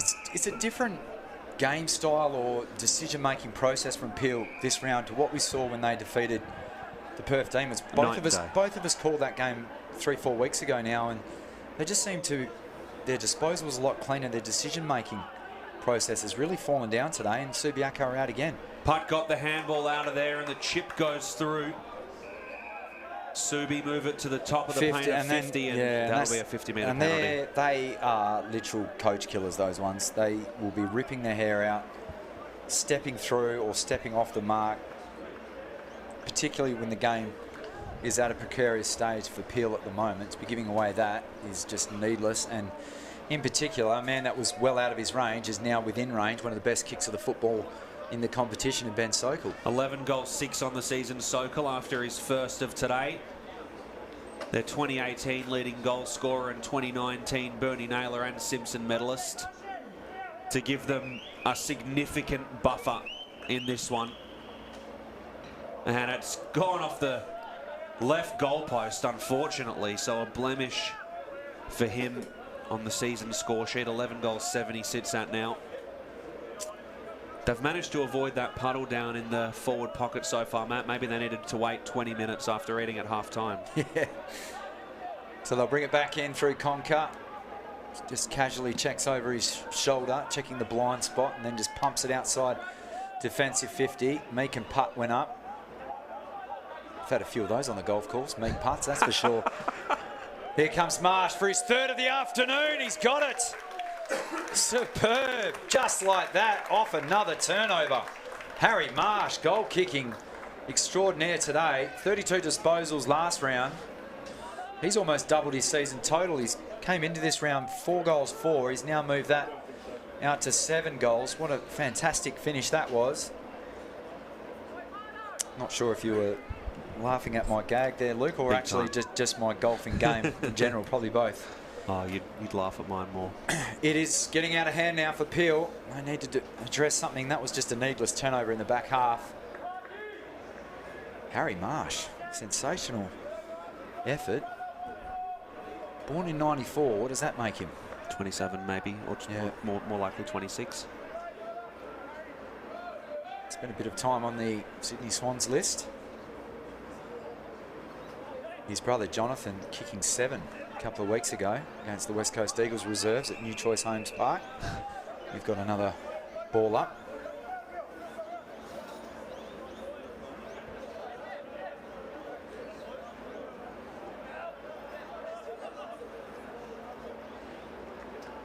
So ball up in the middle again. Players are going to need to change their tyres to get through the mud in the centre circle. Delahunty whacked it down. Clark crumbed it. Ball spilt out of there. Peel Thunder have some numbers. Going down to ground was Meek. Looks like the umpire will have it at this point. Yeah, he will. Oh, no, holding the ball is the call. So Subiaco are going to get the jump here, with Kennedy kicking it down to the near side. Good mark was taken there by Brote. Brote's had a good game today as the left foot kick goes inside 50 into a contest. It went off hands and is snapped around the body by Ferrone. but just misses to the left-hand side.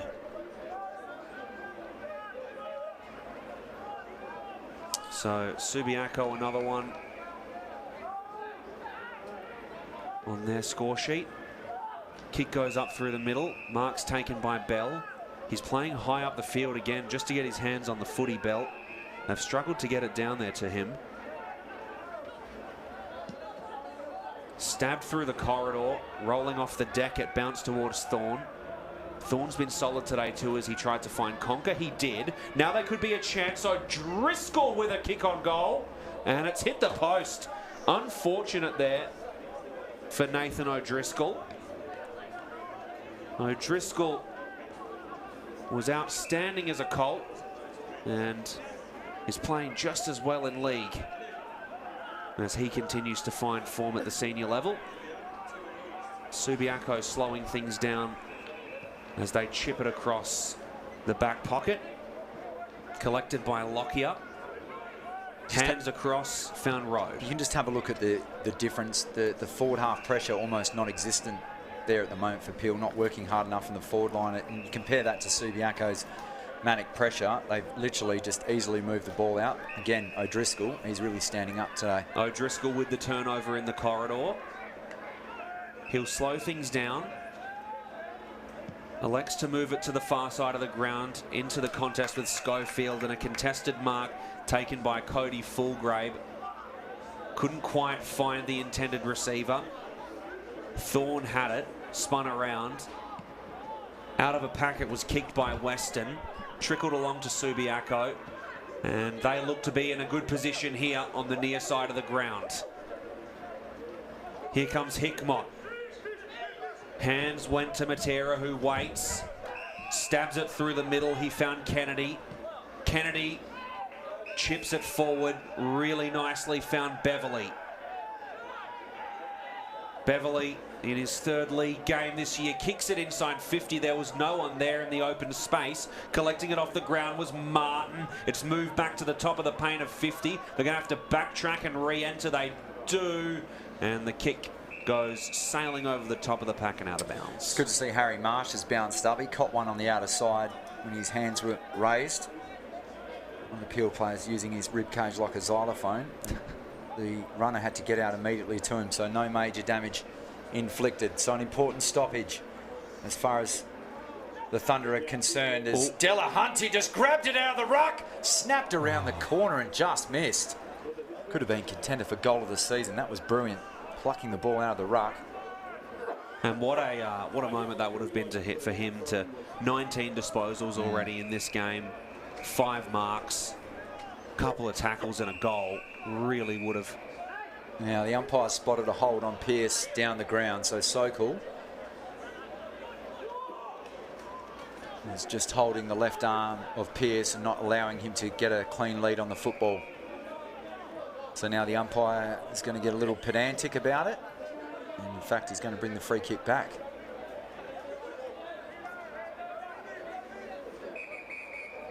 Now we've got a series of whistles. The umpires are just arguing as to who's going to get the kick. So not sure what's happened, but it's ended up with Jack Sears in the middle of the ground.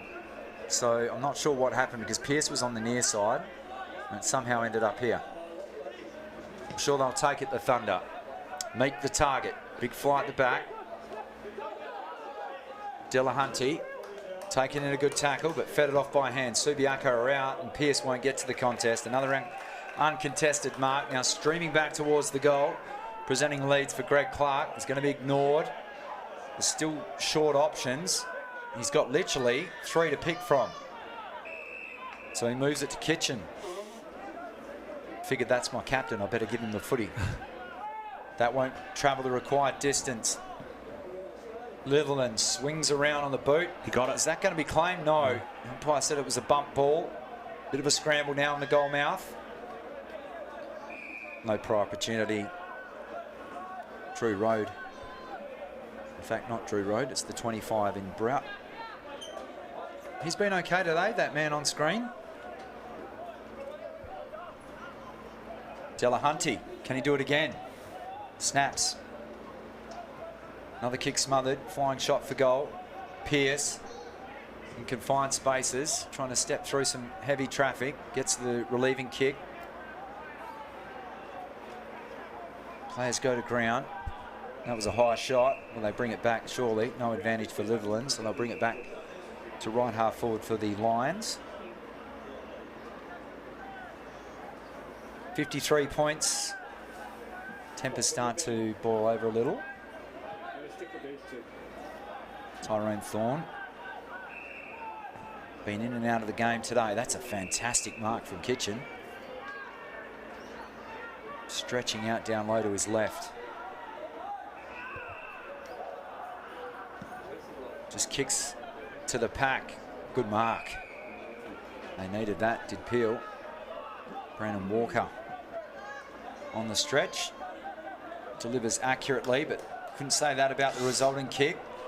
Great forward half pressure. Ferroni this time dumping his opponent in the tackle. Meek, well done, the big man. I know his kick will fall short, but he was asked a lot. Been impressed with him today. They bring it inboard. Kennedy. It's too easy at the moment. Delahunty can use the new rule to his advantage. Elects just to stop and prop. That evades all through for a minor score as Pearce will look to fetch the footy as we approach 16 minutes, and it's Subiaco quite comfortably halfway through this third term. Pearce has been good today. Had an ankle complaint against West Perth. He was returning from an MCL injury at the start of the season, and thought he might have aggravated that last week, but turns out he's good. What a mark taken over the top by Lachlan Cullen. An unbelievable mark. And his efforts will go unrewarded as it gets fisted out of bounds. Seriously, the marking today has been exceptional. Probably the best I've seen throughout the season. We've broadcast a few games, and you throw in the weather factor in that. It's just unbelievable, the skills that we've seen on show today. Boundary throw in. Schofield's going to go up for it with putt. Ball hit the deck. Handballed out of there by Gyro. Umpire will have it again. Yeah, some of the intercept marking from Subiaco in particular. And then that mark there from Cullen. Some of the marks taken deep by Peel Thunder in their defensive area as the ball gets tapped down. Running with it is Harris. He kicks it inside 50 into a contest. Ball went over the top, found Sears. Sears got the handball out of there. Pina chipped it forward. Giro again. Managed to cover about 50 metres to get there after he was wrapped up in a tackle before. Found Tyrone Thorne. He's had a good last 30 or 40 minutes, Thorne. Broke the agility records, I believe, at the draft camp. He was highly touted at that point as the ball gets handballed around the far side by Peel Thunder. Thorne again. Had a season high against West Coast of 33 disposals this year. He finds Schofield, who bombs it inside 50, and another one. Strong mark taken in the air. It's Cullen again. Cullen again. Wow, unmistakable. So Cullen with a set shot on goal.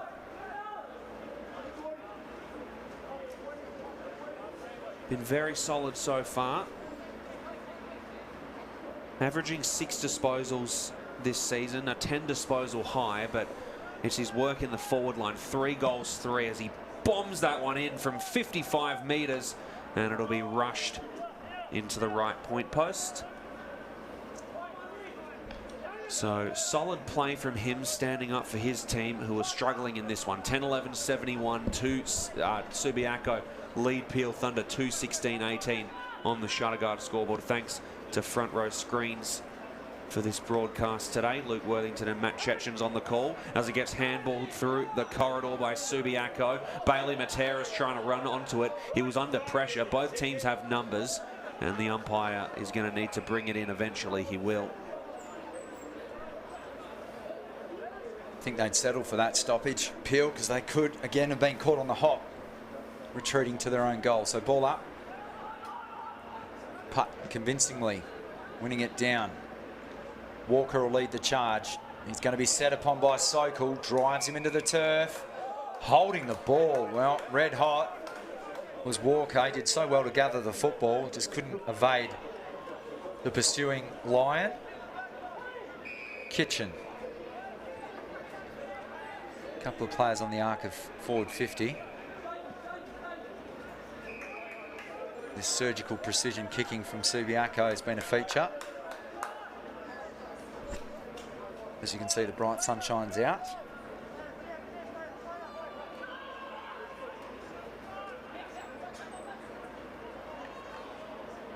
To take his best effort, 49 metres out, won't have the journey this time, off hands, through for a minor. Score. 20 minutes have elapsed in this third term, thanks to Shutterguard. Three-quarter time will go around the grounds and sum up those scores also at the conclusion of today's game. Long searching ball for the big ruckman, Meek. Set himself well, but had it slapped from his clutches. Delahunty, clever kick. Conker read that ball beautifully. Kicks around the corner and too hot to handle for Bennell. Out for another boundary throw-in. Peel Thunder closing in on the possession stat. It's 53% for Subiaco. It was about 15 or so % more than that for most of the opening half. And plus 12 in the inside 50s for Subiaco at the moment. 44 marks to 30 as well. The shining light's been 21 rebound 50s for Peel. That's probably the only statistical category that they've won. Now Matera's going to have to hand the ball back. And we'll get another reset. And just another one while we're enjoying the Subiaco stats. To be 39 tackles to 40 despite having quite a significant possession advantage is a testament to their off-ball play all over the field. And not a game of skill tackling, it's a game of will. And they've wanted it more. Matera marks. Assesses his options. And picks the correct one. Mark won't be paid, but player was impeded in Nick Martin, who kicked a late goal in the second term. Chance to get his second of the afternoon. Take his best effort because it's not an easy pocket to kick from. Need his bronze medallion to kick from here as well. So as the players do these days, elects not to go for the drop punt. Instead goes for the snap around the body. That's ineffective, missing to the far side. Absolute cardinal sin doing that about 13 years ago when I was playing junior football. Drop punts only. Well, I tell you what, when I was a junior, you weren't allowed to kick across the face of goal, and it seems that though that's the only way to move the ball from the back line these days. It's starting to sound like the two old men and the Muppets that sit up on the balcony. So the high ball comes out towards Schofield. Little roving play, hand pass out towards Bennell. Here comes O'Driscoll, busting his way through. That's what he offers, that winning the ball at ground level, and the accurate hand pass was superb. Now, only one body inside 50. Bennell tries to lay the tackle on Harris. He went without the football. Schofield couldn't corral his opponent. Delahunty disguised that beautifully as he lays a secondary bump to Howlett, who's brought his tackling boots with him this afternoon. Beautiful conditions now. Not a breath of wind, bright sunshine. I reckon we'll be good up until about the start of that game at Optus Stadium when there's a bit of weather coming in. Perfect throw in from the boundary umpire. Delahunty won it down with two hands. They get another clearance. Good body work and strong mark from Pina. Chance to set up for Peel. That's the shortest 15 metres you'll see. Howlett wheels around towards the hot spot. No clean mark can be taken on this occasion. Peel better forward half pressure now as they lock the ball in, force another stoppage. Important one here for Peel Thunder. A consolation goal would be great for them at this point. A lot of numbers at the footy. Ball goes flying up in the air towards the paint of 50. Peel bringing Schofield into the mix. Ball finds the safety of the boundary. Schofield looks to be back rucking after a 20 or so minute spell.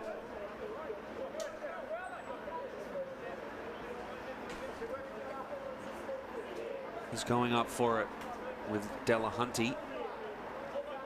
Peel won it, Clark came in. and assisted with the tackle on Merritt.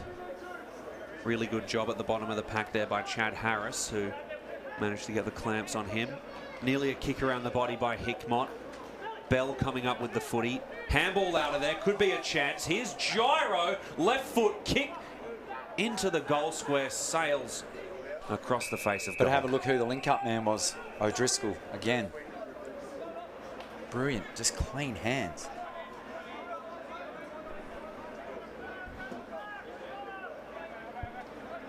Another important moment for Peel Thunder. Scoring opportunity there, but it won't reflect anywhere, as you pointed out earlier. Ball hits the deck. Handball out of there by Gyro. Kick across the face of goal on the check side. Might have gone through. Oh, stop and it. it did. A beautiful kick from the boundary Valenti. by Valente. And the highly touted prospect with a beautiful check side kick. Look at that. How's the... Barely needed a second. And how was the celebration? Just nothing. That was like shelling peas for him. And then, as they do in modern football, makes his way to the pine. There he is on screen. He's been serviceable today. Still patiently awaiting to see him at AFL level. So goal of the day. Absolutely. Their third, Peel Thunder, 3-6-24. Subiaco 10-13-73. In the waning moments of this third term, Matt Chechens and Luke Worthington bring you all the action from Leederville. Perth skyline to our right. Nice wintry conditions at the moment. Good mark taken by Conker. Probably the best player on the ground for Peel Thunder after this man that's just taken the mark, O'Driscoll. This is what I've wanted to see them do all game. Yep, take the game on. Yeah, unfortunately, O'Driscoll went to deliver that with his left foot, not his right. Didn't quite have the angle. So out of play. Tyrone Thorny's had the handcuffs applied this afternoon. Hasn't had a lot of running room. Done well to sort of curb his impact around stoppages, and in particular at half forward. As a player, I would love the Adelaide Crows to have a look at if they need a half forward or forward pocket. Here he is on cue. Beautiful little hand pass out the side from Delahunty. Subiaco away again. This time the ball is slapped out of play from Jack Sears. Right at the interchange gates. Wouldn't be a long term, you would think.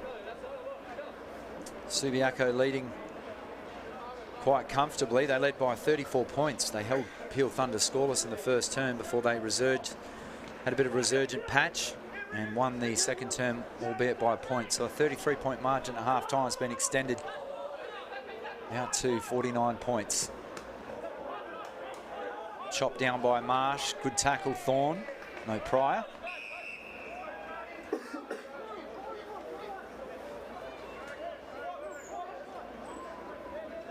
So the patchy form looks to have continued for Peel. 3-3.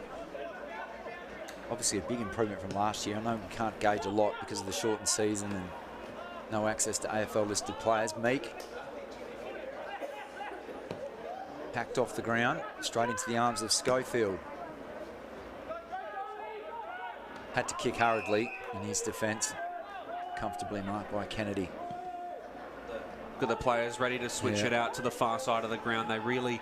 Well, he's got Matera just over Bell if he can get the ball there. That's where it goes. And well done, Peel. They managed to scramble well there and get numbers back behind the ball. It's been rare to see that. And look at this, the forward half pressure could result in a chance. Bell, too slow. Just got his hand to the footy. The Lions skipper moves them further afield to the sliding Greg Clark, who pads out his stat line with another mark, and we have reached three-quarter time as we turn for home. Subiaco extending now out to at three-quarter time, we see Subiaco leading a comfortable lead by 49 points. to 3 goals, 6. Peel have had a few players stand up in the contest, just unfortunately not disposing of the football as clean as they would have liked this afternoon. So one term to play in this Optus Round 8 fixture. When we come back, we'll go through some of the key numbers of that third term and provide the opening instalment of this final term. We'll be right back at Leederville Oval. Don't go anywhere.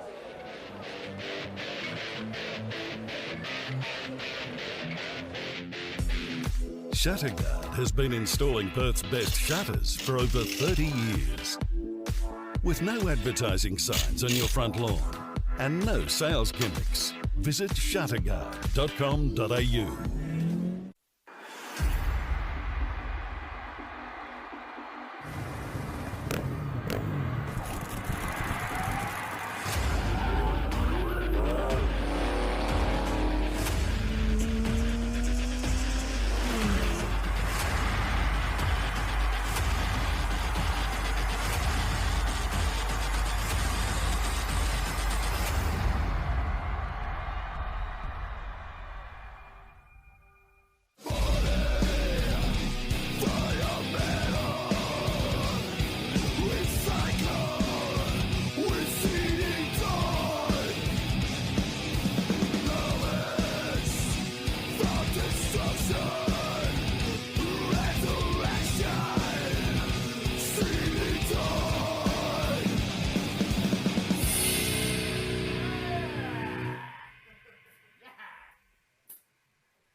Welcome back to Leederville Oval.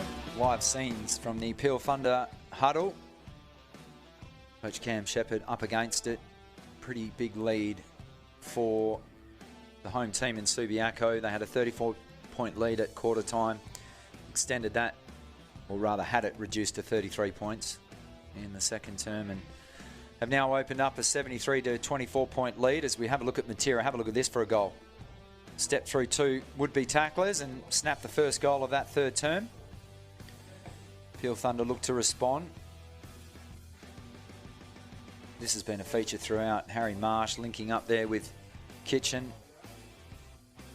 Greg Clark, that man on screen now, the leading ball winner for Subiaco. 25 disposals with 7 marks. And they've had input across the ground. Harry Marsh, he has been brilliant today. He's kicked 3 goals. Good marking player, strong tackler as well, as we see Clark rack up another possession here. And it's just their surgical, precise movement of the football today has really hurt Peel Thunder.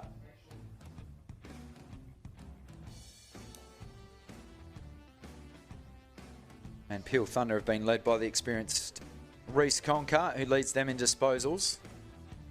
21 of those. Nathan O'Driscoll's been pretty good. And Meek has overwhelmingly won the hit-outs, but it's been Delahunty that's really provided more mobility around the ground.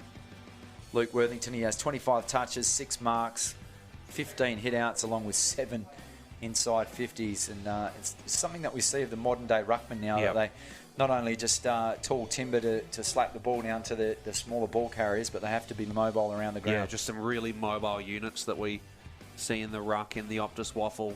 Like you mentioned, just a solid game all around. 18 of those 25 disposals. And in saying that, that's not me putting down Lloyd Meek at all, because I highly rate him, and he's very mobile for his size, and very good at ground level, and gives 110% each week. So it's just Delahunty. He's just got such a big engine. Over. Yeah, and there's Reece Conker on screen. He's provided a steady head. I think if it wasn't for him and maybe Pina at the back this afternoon, they'd be in a lot more trouble. We might go around the grounds very shortly. Optus round 8 action, Luke, if you can have a look for us at the moment. It should be 3/4 time in 2 of the other games. Yeah, so down at Revo Fitness Stadium, 8-10-58 Claremont lead the East Perth Royals 6-5-41. Fremantle Community Bank Oval 15-4-94. South Fremantle, they lead the West Coast Beagles 5-7-37. They managed to get their way back into that, I mean, a little bit more. A couple of goals in the third term there. Down at Steel Blue Oval, 10-3-63. Swan Districts, they lead the Sharks 4-7-31. Disappointing stat for the Sharks there. I mean, they've only had 2 less scoring shots almost through 3 quarters, and they trail by 32 points. So really, that execution in front of goal is huge. And then a tight one in the third term. West Perth 4-2-26 leading Perth Demons 3-5-23. I'm sure the Demons will have more legs for them running out the game. Some red legs. really solid from them this season, the Demons. I've really liked the way that they've been performing.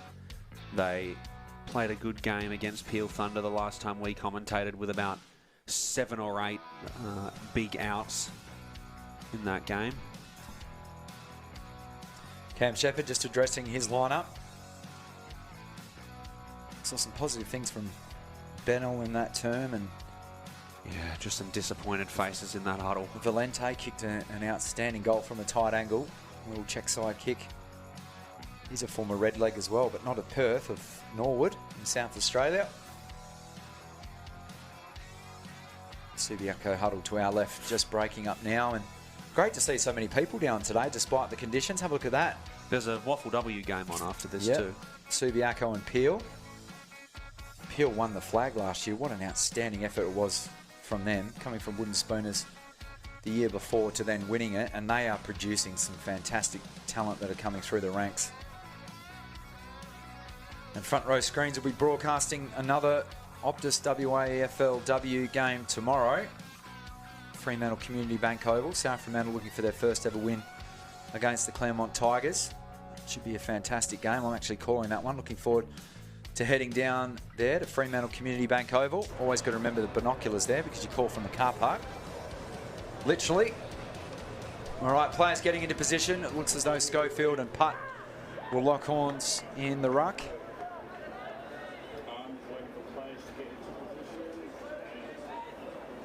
He's provided great input as Putt, giving Delahunty a chop out in the ruck. Jules, as is Will Schofield.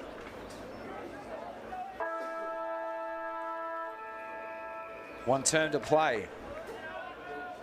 Can Peel build some momentum heading into round 9? They get the ultimate clearance from Thorne, left foot. Juggling effort, down at full forward. Mark not paid to Meek, no prior opportunity. Jordan Lockyer right on his hammer.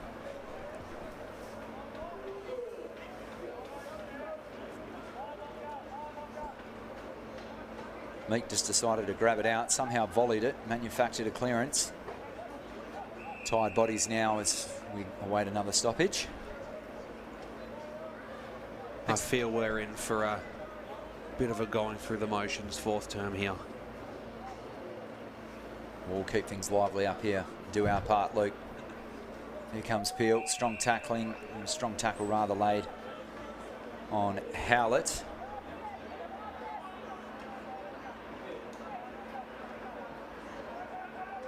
Meek. As the time continues to wind up. Thanks to everyone joining us on the stream as well. Paul Lyons, Lee Miller, Brandon Horn, Kaz Lee, John Stoidis, Ashley Sultana and Sandra Barrett. Ryan Bennell just cruelly denied by a fingernail on the goal line. That would have been an outstanding goal. We already saw one from Valente. That may possibly have equalled that for goal of the round contender. Thump of the football as it goes to the outer side. Big fly from the outer side, but they're going to provide a bit of toe, trying to evade Schofield. Was that down the ground? It was. So Schofield, and he's remained down on his haunches too after that chase. We'll keep with the action. They won't enter inside 50 with any penetration. Pearce read it best to Thorne. Beautiful kick through the middle of the ground. Conker screaming for the football.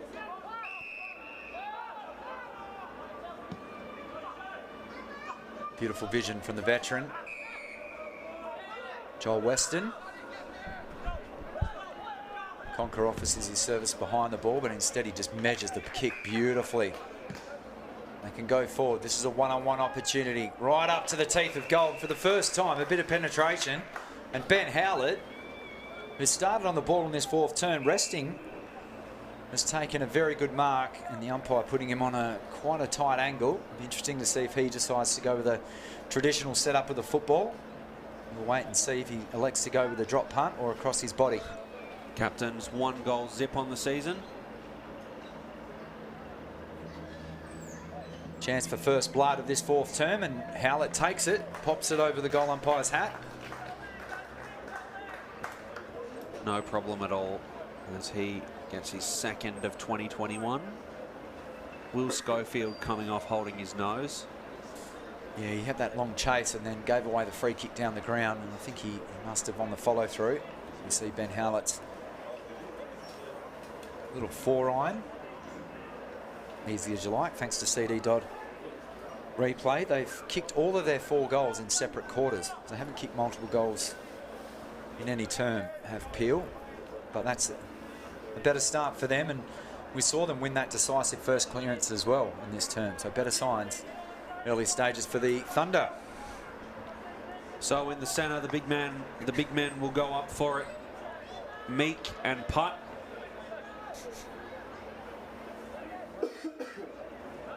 And here they go. Meek collects it.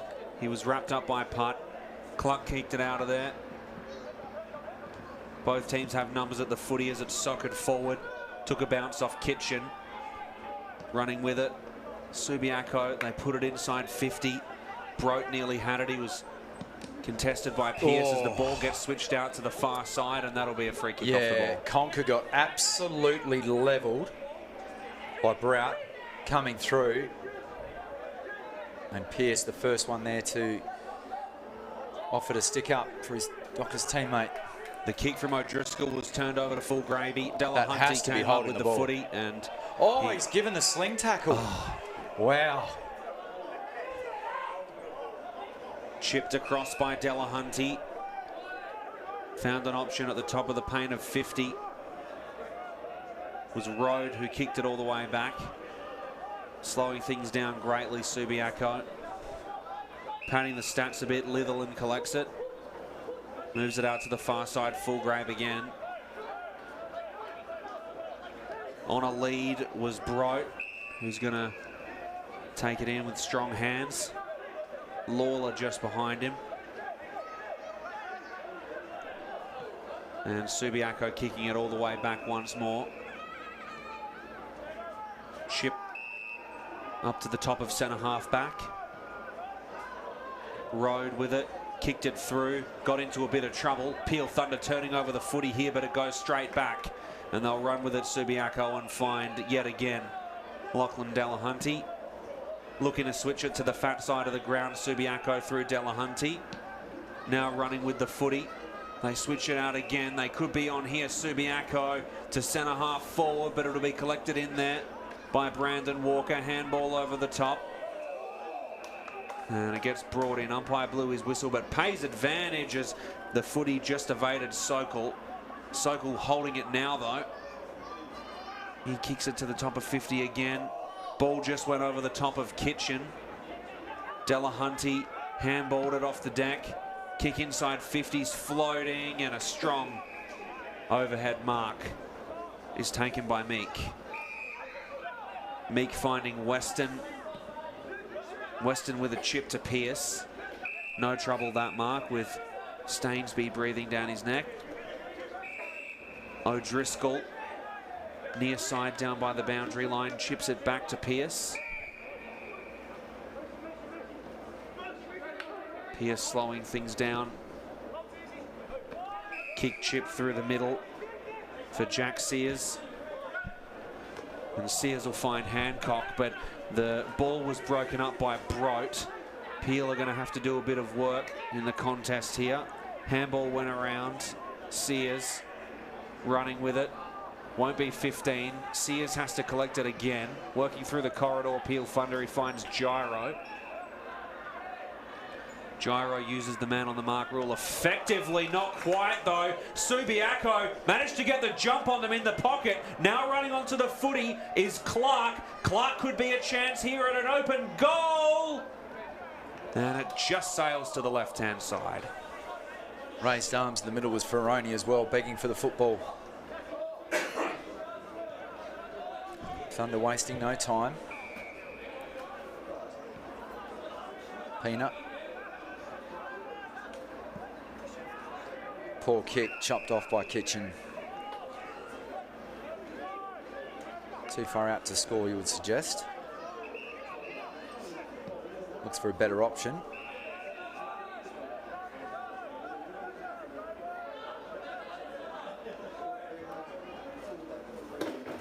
So Bailey Matera, a chance to kick his first on the season. He's 0-4. Take his best effort because Alex Pearce standing on the mark. 45 metres out. Take his best effort with a wet and heavy football. Is this his first for the season? Goal umpire dancing to the right, missing 0-5 on the season.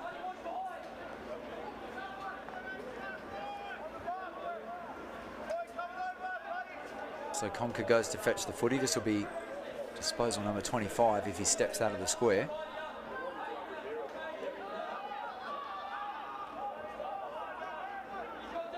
He obliges.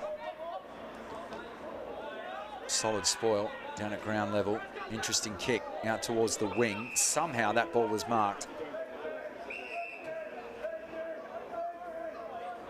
I'm not sure if he's landed on the football there or if it was around a knee or a shin, but that was an outstanding mark. We've seen a few of those around this side of the ground from Cullen. Schofield.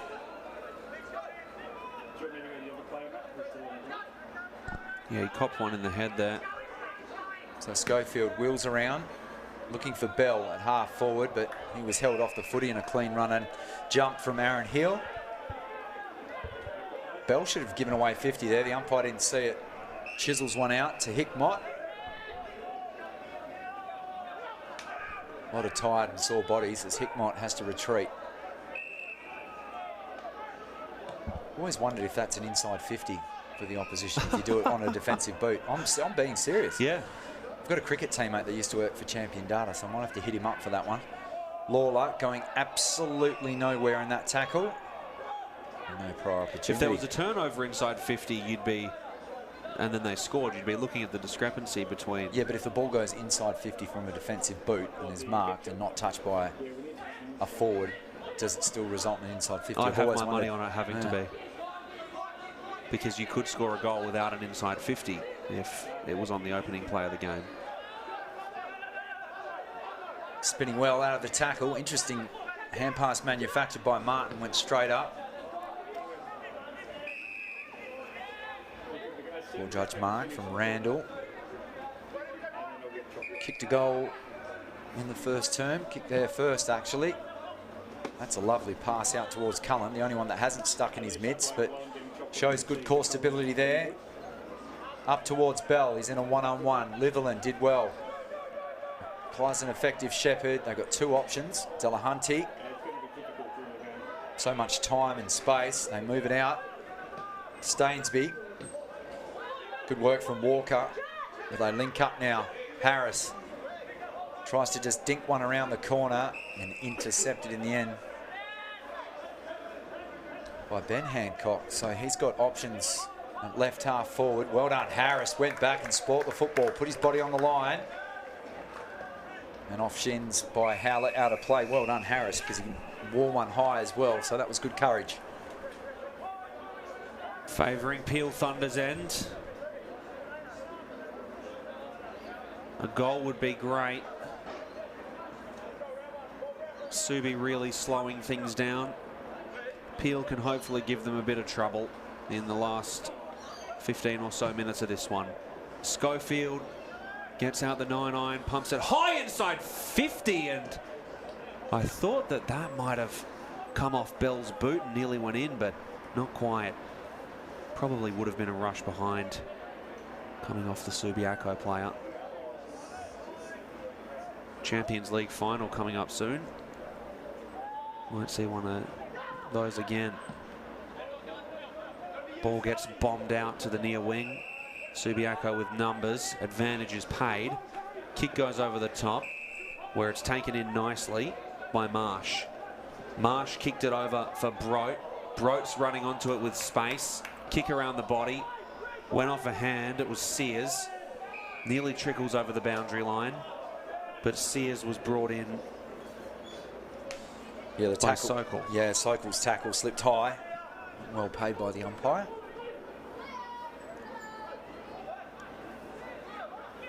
So kick in from the boundary, Peel Thunder across the face of goal.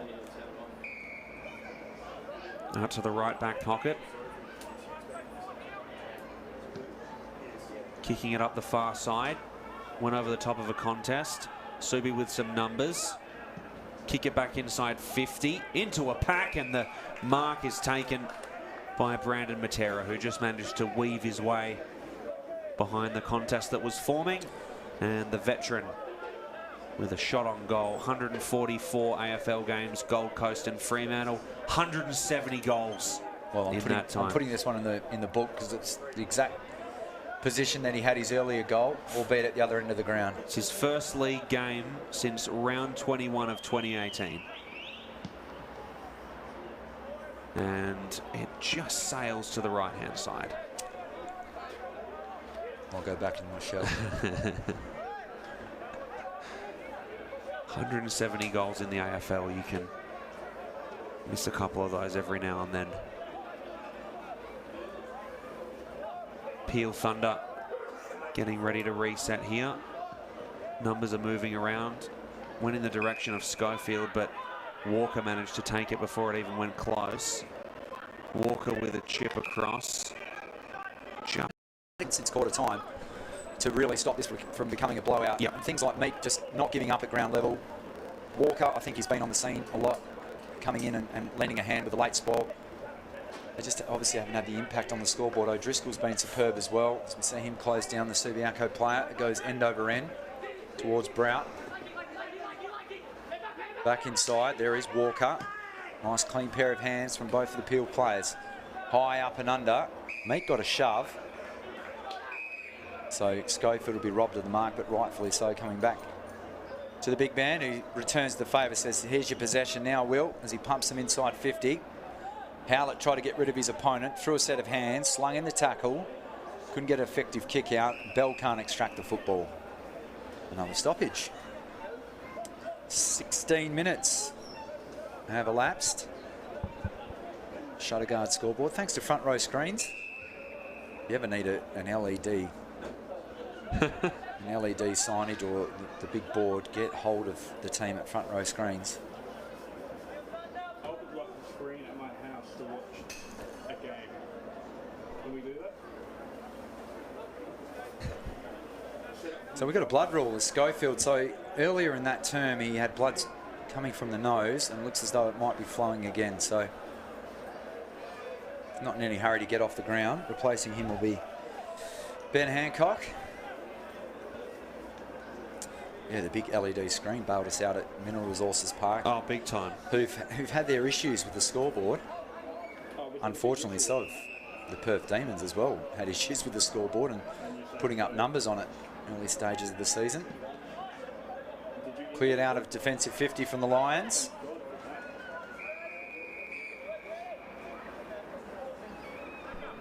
.44 points to margin, 17 minutes have ticked over. As we look forward to next week, Peel doesn't get any easier for them, because they've got a host down at David Gray's Arena, a resurgent Swan Districts lineup.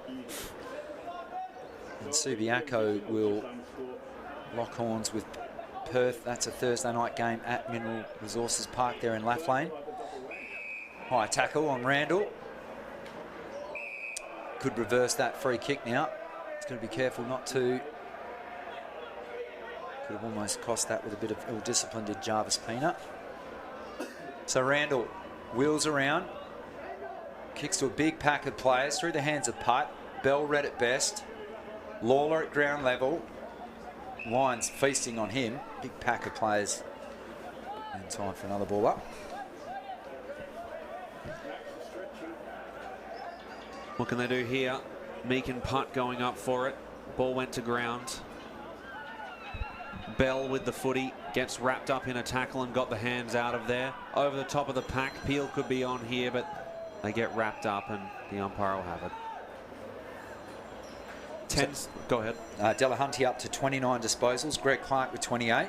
And Harry Marsh, fantastic game so far.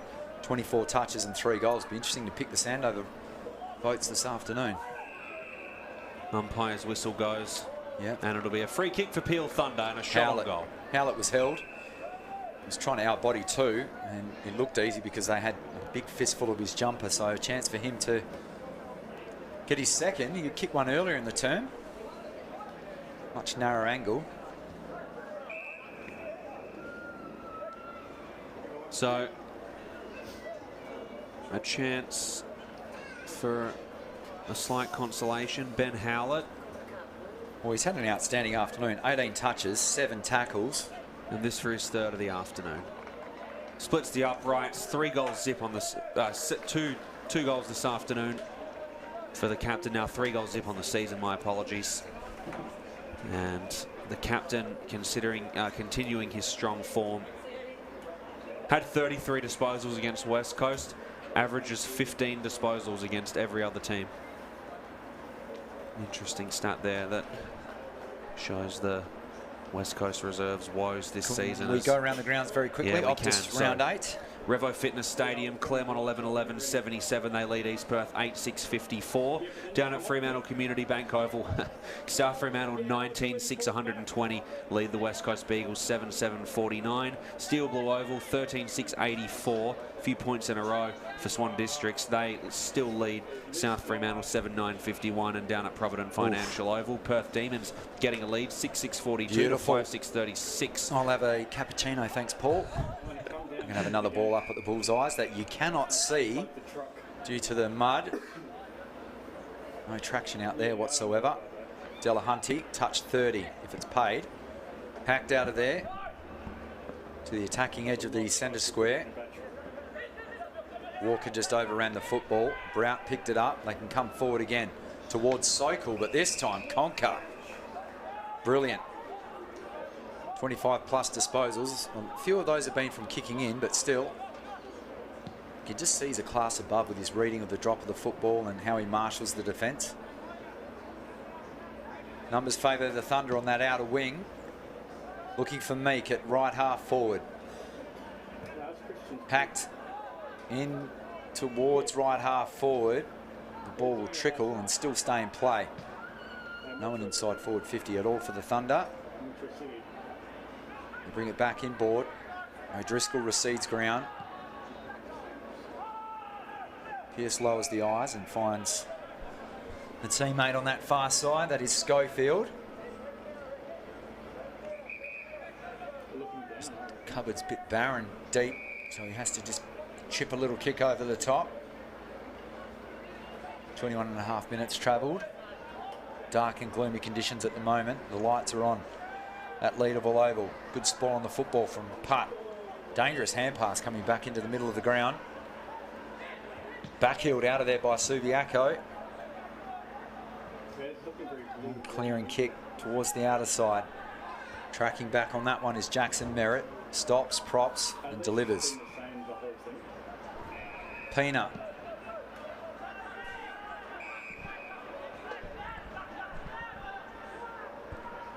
Through the middle of the ground.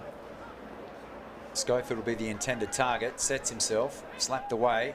Bennell got a little bit of room to operate. Just tugged his kick through for a minor score. Moving the Thunder to 39 points now. 22.5 minutes elapsed on the Shutterguard scoreboard. And as we take a look at Leaderville Oval now, the ground looking like an abstract painting with blotches everywhere. Very artistic. A lot like the Subiaco Lions performance today. 10-16-76. They lead Peel Thunder 5-9-39. A dominant display from a team with some serious finals hopes once again. As the ball gets bombed across and taken in by Heel, but turned straight back over to Peel here.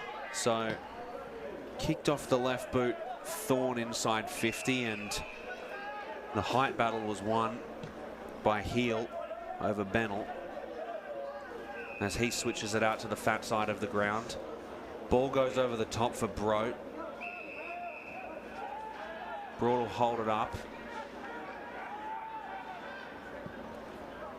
Chips it forward. Hickmott collects it. Hickmott with a kick across, finding Sokol in space. Sokol with a right foot kick inside 50. Just missed putt. Putt went to ground, got the handball out of there. Now running with it, Hickmott. Hickmott got hands out of there. And could be a chance here. A beautiful goal to seal the deal for the Subiaco Lions. And Will Hickmott kicks his first league goal of 2021.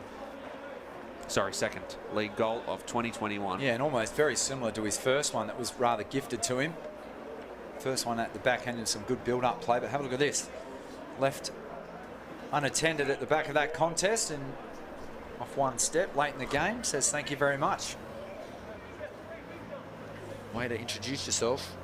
Fourth game of football and 2 goals. Great return from him. I like it because it's So Delahunty and Clark.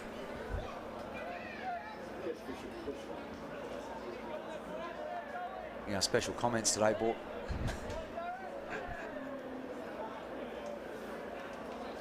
So we wait the ball up back in the middle. Delahunty versus me. The ladder wins it down to Howlett. Move back onto the ball. Secondary ball up. Chad Harris liked his game today.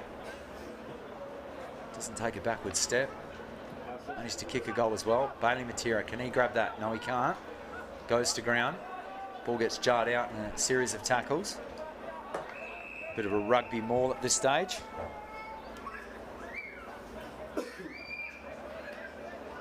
Time added on. 4th term. It's been Subiaco comfortably. 34 points at quarter time. 33 at the half. 49 at 3/4 time.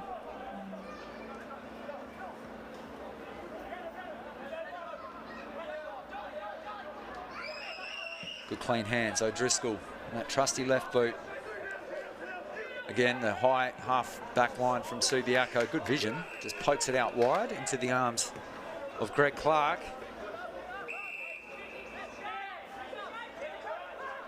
Bailey Matera still looking for that elusive first goal. He's 0-5. He had a set shot earlier in the term. Ferroni.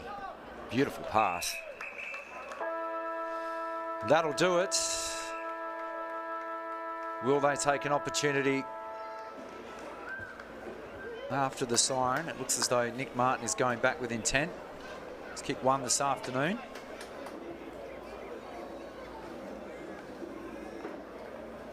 Margin stands at 44 points at this stage.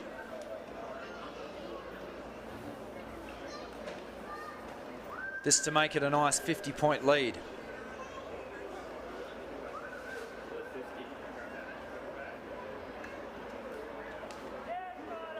Take his best effort. Nick Martin for the ribbon and bow. Hits the post. Bit of an anti-climax, however, 45 points, the final margin. Congratulations to the Subiaco Football Club. A convincing home win over a disappointing Peel Thunder today that showed glimpses of resilience but just wasn't enough on the afternoon. 11-17-83, the Lions running out winners over Peel 5-8-38, dominant from go to woe. Yeah, absolutely, Matt. An artistic performance from Subiaco here today. Put the clamps on Peel Thunder, and there was virtually nothing the southern side could do about this one today. A team with serious premiership hopes, showing who they really are. Greg Clark, one of the better performers statistics-wise for the victors.